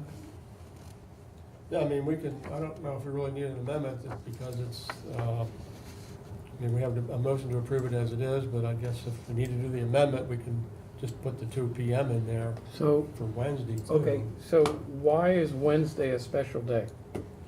If we can, if It's we can not. operate the gate It's not. at any time, why are we restricting it to 2 PM on Monday, Tuesday, Thursday, and Friday? Why? Because we don't have, there's no one there and we don't have a camera to So watch the license Is there somebody there plates. on Wednesday then? No, not yet, but that was what we talked about, starting there and seeing how that worked. Okay. And I- that was from Mr. Almond. He made those Yeah, recommendations. I understand that, but Maybe we should hold off until we know what's really going on with the hours. We can table it. I hate to see us restricting our residents. It gets dark at 9 PM during the summer, Mhm. and to close it at 2 PM when people get home from work at 5 PM, some at 2, some at 3. And you have a trash barrel full of grass clippings or whatever you have, and to be restricted Monday, Tuesday, Thursday, and Friday, to not be able to deposit that stuff, I don't, we used to be able to get a key and come down Right. until 4:30. So I don't agree with the Monday, Tuesday, Thursday, Friday hours closing at 2 PM. And I understand Mr. Almond's recommendation, and that's fine. That's just my opinion. I don't wanna, I know there are people that go down there after 2 PM. So, I mean, let's just hold off on this. Yeah, if we don't have to Till we get the restrict it. camera. Yeah. Sure. All right, How soon is the camera coming? I don't know. don't Not know. soon enough. I mean, we've been pretty good with the honor system so far, right? Haven't, or not? Well, we haven't signed the key out. The gate closes at 2, at least it did, the old gate. Now we have the new gate functioning. So there's no signing keys out, so. But it hasn't been grass cutting season while the Well, gate's been I'm talking operating, about right? last summer. Yeah, we're gonna, last fall. really, Doug, it's not gonna change much from last year, the way we operated last year, because of COVID, we left the gate open all day long, and then when the guys left it to the refuse crew, they locked the gate. So, we could just continue, I think, as Kent said, just continue doing it the way we've been doing it until we get the camera, and then if you guys want to change the hours, we can do that then. And that should be something that probably goes into the newsletter. Yes, Yeah. which we have to do It's pretty it's in the soon. newsletter, it's in every year. Yeah. But I mean, those times, Jim, let's say like, until we get the camera, these are gonna be the hours. But then afterwards, once the camera comes in, then we throw the new hours in there. But I agree with Doug, it could go past 2 o'clock, even if there's nobody there. Because what are you gonna see? You're gonna at least see what's going in at the gate. Once we get the camera, we can see a license number. That's what we're looking yes. for. Yeah. If they have something that's Yeah, not apparently, supposed to be going in there. yes. Well, it's when someone goes in and dumps something that's illegal, Right. we have a license number to track. And first you have to find, Yeah, Where they dump? well, yes. So what's council's pleasure? Want to just table this for now? Hopefully that camera's not on the same truck that the chips are on.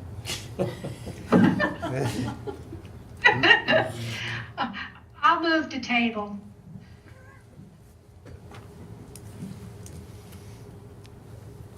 Second? I'll second it. All those in favor to table the Bellefonte Borough Muscle Lane compost facility hours at this point, signify by saying aye. Aye. Opposed, same Aye. sign. Motion carries. Thank you. Thank you. Next item. Flowers.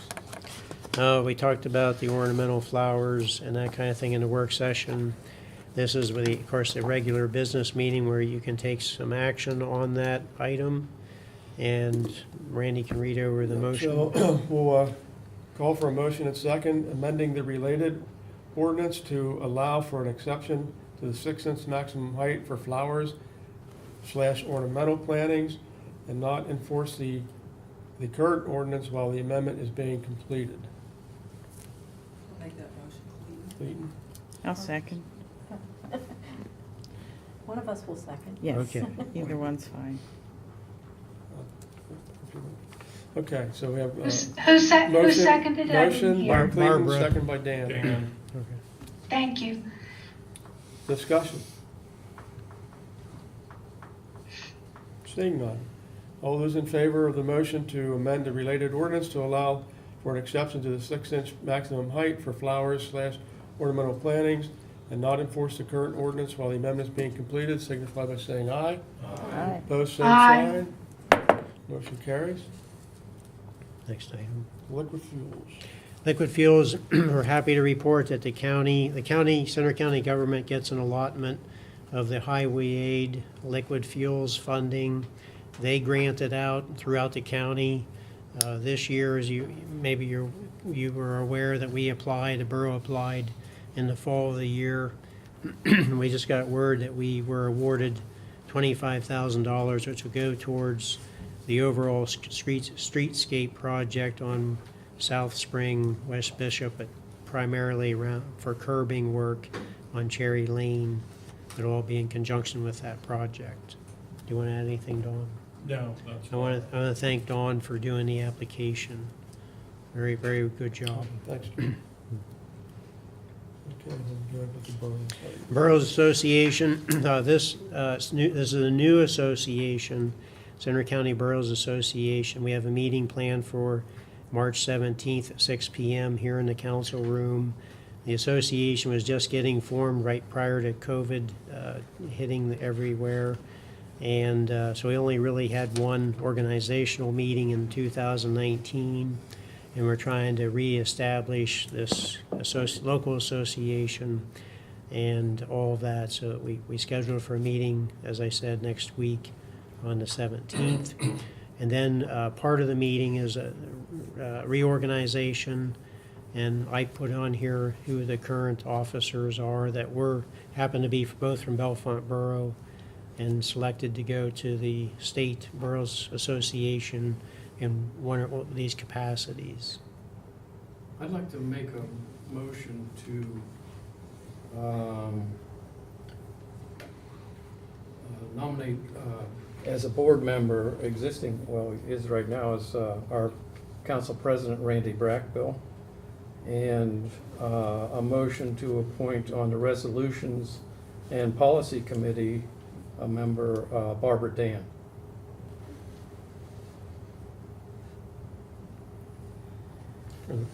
Any additional motions? I'll second that motion.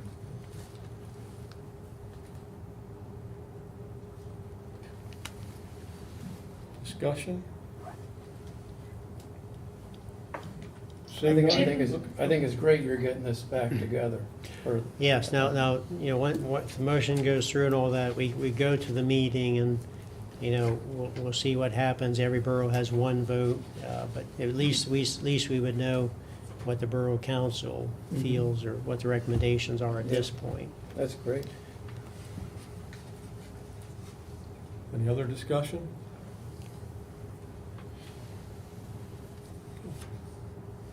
Seeing none, all those in favor in recommending Randy Brockbell for board member and Barb Dan for resolutions committee, signify by saying aye. Aye. Opposed, same sign. Motion approved. Next item is, again, an item we talked about in tonight's work session at the local grant resolution, which would need to be approved by council in relation to that downtown Bellefonte Incorporated Bellefonte Borough grant partnership to do the planning study for the community. So you want to go over the motion? I'll make that motion for now. Second? I'll second it, Clayton.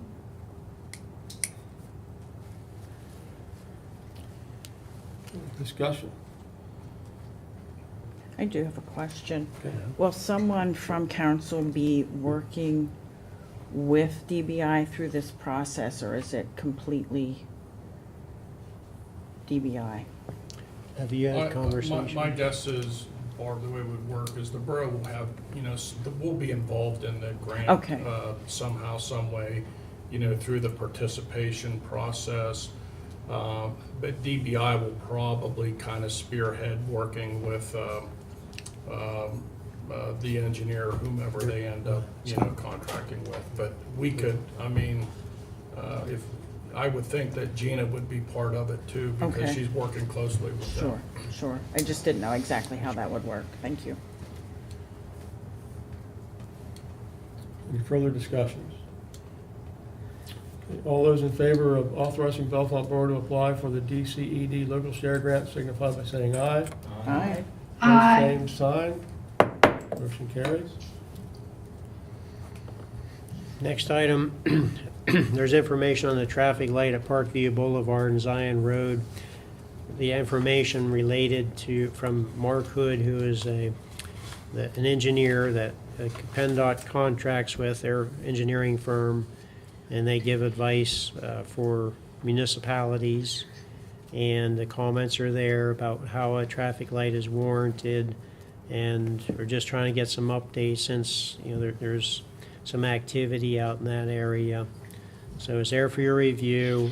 We can talk about it. We can schedule time in a work session if you would like to. I can even try to get Mark tuned in or here in person to go over. I think what we'll do is we'll try to put this on the next agenda for the next work session Okay. in March. Okay.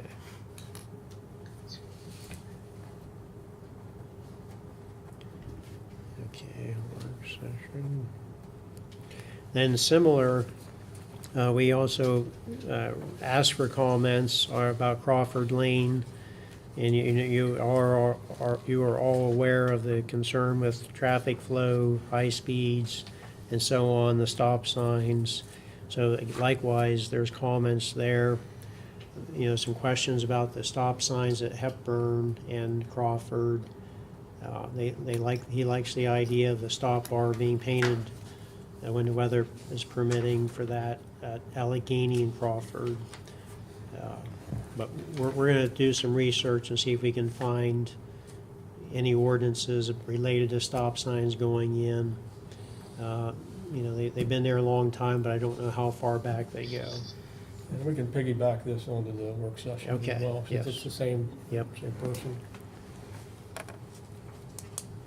No, I did have a question about that because those stop signs that he references at Hepburn and Crawford have been there for a very long time. That's what I thought. And since you can't sneeze sideways without PennDOT getting involved in signage placement, how did they get there in the first place? I hate to answer that. In the dead of night?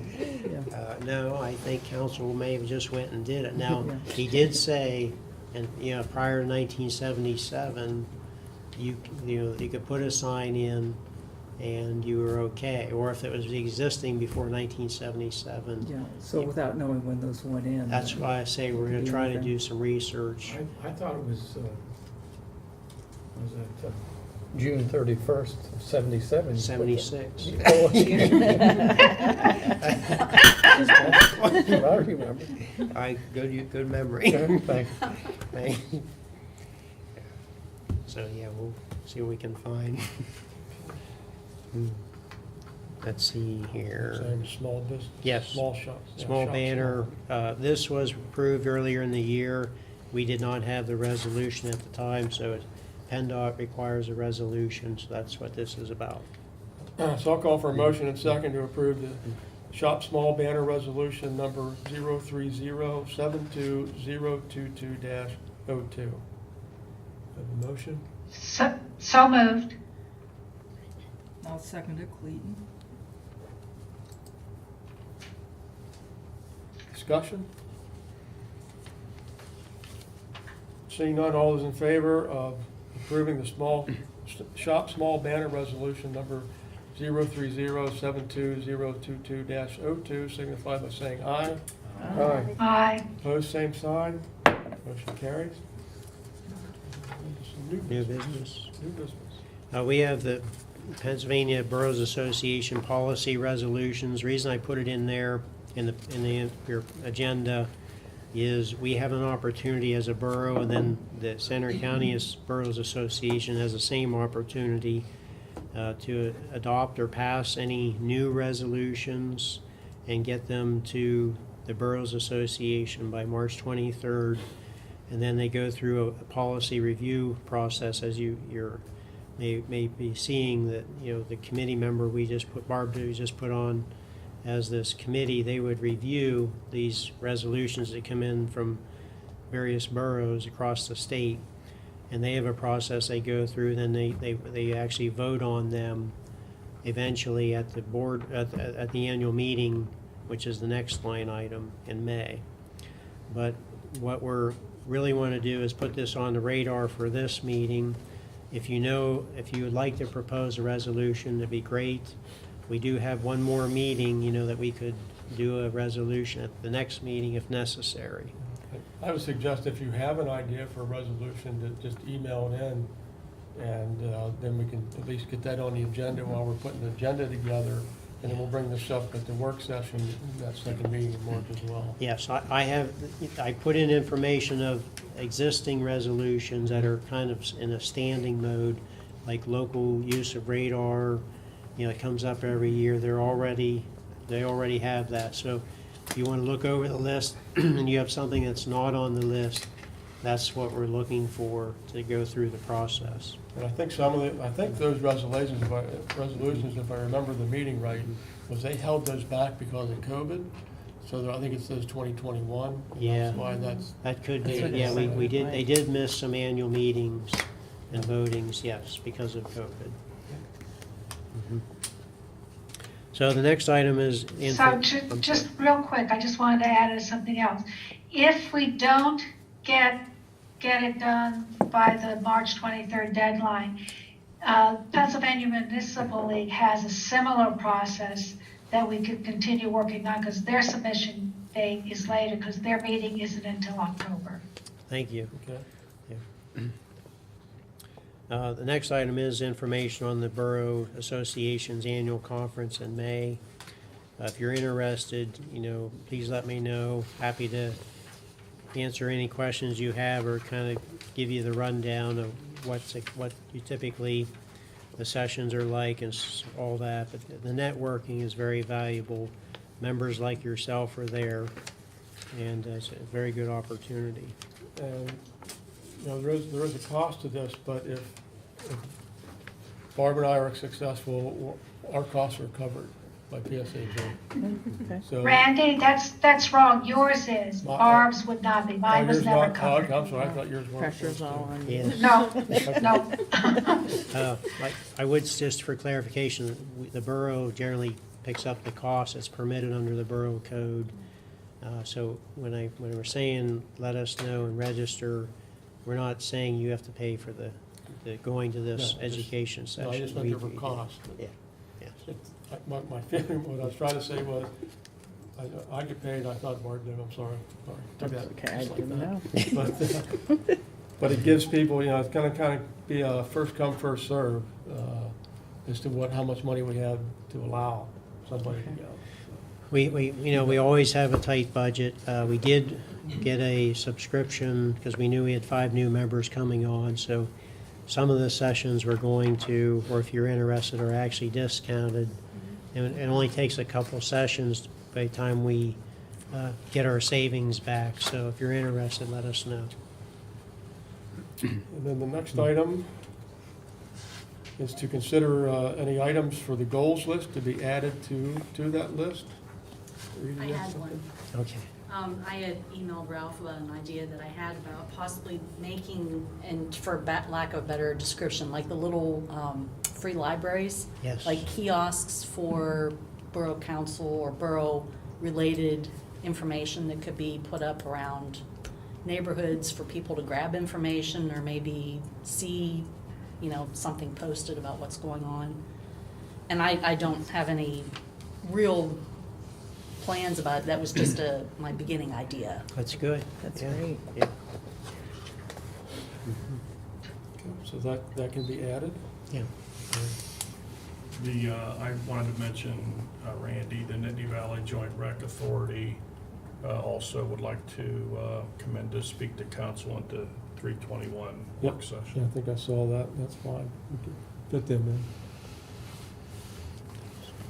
Is the school resource officer agreement a time-sensitive project, or can that go into the summer? When does that expire, or does it have a date on it? I don't think it has a date on it that I'm familiar with. Would that have to be something that needs to be revisited prior to the next school year in the fall? Possibly, so. I don't know if there's anything we could do right now, but we could plan to have those meetings. Sometime So before that the next year it could next take- academic year.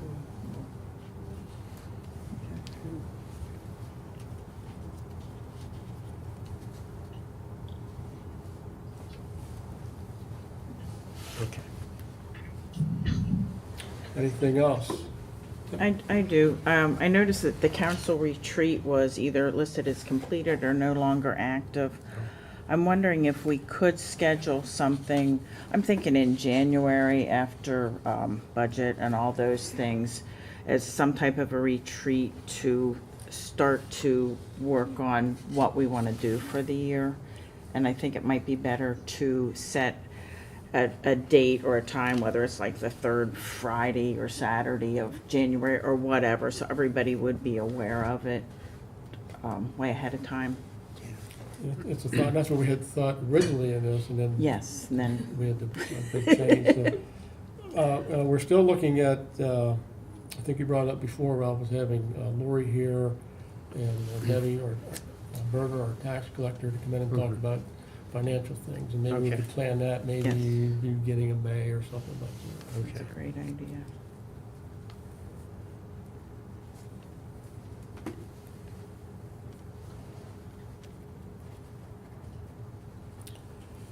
Any other?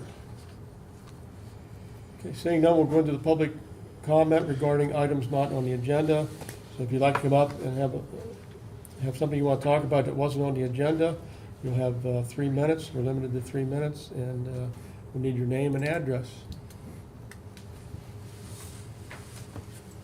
So is this where I come in? Now we have Scott Martin here right now. 328 East Okay. Lamb, 328 East Lamb Street. I just have two items that I wanted to bring to council's attention. It's the annual problem of people not picking up their pets' waste again. So if you can put that in the newsletter, I would appreciate that. I am a walker. If you haven't seen me, I walk all over town several times a day. Now that I'm retired, I'm even do it more. The other question I have was the sidewalks last year that had the orange dots put on them. Was there a timeline for repair? Yes. And have they been fined, do you know? I can check with Mr. Brooks, he's out this week, but we can check to see what status Because is. a lot of them have not been He has, repaired. we do grant extensions as long as there's communications and like a good faith effort that Okay. someone's gonna do the work. They couldn't get a contractor, what have you. I'm sure there's a group that's in that category, but we can get a full report from Mr. Brooks. Okay. The other thing is there are a lot of sidewalks that don't have orange dots on them that really are in bad shape, and one is two down from you, Ralph. Okay, yes, I know, I'm aware of that. What we do, Mr. Brooks has only been with us about a year, if that. I think he I know. started about this time last year, and he does about a quarter of the borough, so a year, so that in 4 years, we make the entire rounds of the borough. Okay. And then also, to add to that, I think what happens is that those orange dots are put on there in the fall, and so you go through the winter, and then so this spring, I think we look for bids then, for contractors to come in to do those replacements. So I don't know where that stands right now. I don't And then think. We what- got away from we got- doing the internal bids, now it's just up to the Just up to homeowner. homeowner, okay. The borough doesn't pay and then go back to the No, homeowner, build a homeowner then? No. Along with, I know I shouldn't be commenting, I guess, I'm not allowed. No, I said a little louder. Mr. Mauger's comment about some of the sidewalks not being repaired, and I think you explained that we do a section of town each year, focus on that. But it might be a suggestion, if there is some severe damage on sidewalks, that you bring that to the attention of the borough I'll manager. I'll take a tablet and the addresses, absolutely. Okay, so if there are some ones that are drastically out of Yeah, I whack. mean, we can, Mr. Brooks, start Yeah, the process. it's not that we won't, hold on, Joanne. Okay. I know you're I'm just anxious to get mumbling. talking. But if there's sidewalks of concern that are not in this section that Mr. Brooks is surveying, Okay. please bring it to our attention and we'll cite those folks also. Gotcha. So, Thank you, Scott. I can back up what Doug just said. I talked to Harry last fall about an area that has a very severely damaged, almost a non-existent sidewalk. There's just pebbles now. What he told me is exactly what Doug just said. Is if you find a place like that, notify him and he will add that to the list, even if it's not in the area that he's going to be inspecting this year. Well, half of High Street looks that way because of the gas line went up Yeah. through and took the sidewalk out. Yeah, Those folks are in good shape. Yeah, yeah, they will. Yes. they're getting new Yeah, sidewalks. get new sidewalk. Jen, did you have something for this comment period? Yes, thought yes, we I did. covered I talked to 3 different residents over the last 2 weeks. One of them had the exact same pet waste concern that was just raised. So that's all I'm gonna say about that one. Another one was a streets issue. Kevin Winnick, he's a resident on North Spring Street between 247 and 261 North Spring. He asked if it is possible for us to consider shortening the length of the parking spaces from 15 feet down to he would like 9 feet, which is what the minimum is required by PennDOT, so that the residents in this half block, which are all duplex houses, have more parking spaces. He's requesting this change for himself and his neighbors as there are not enough spaces for the residents in this half block to park their vehicles. And the second one was from Mike Pendergast. He says that there is a broken latch on one of the EV charging plugs in the west parking lot near CVS.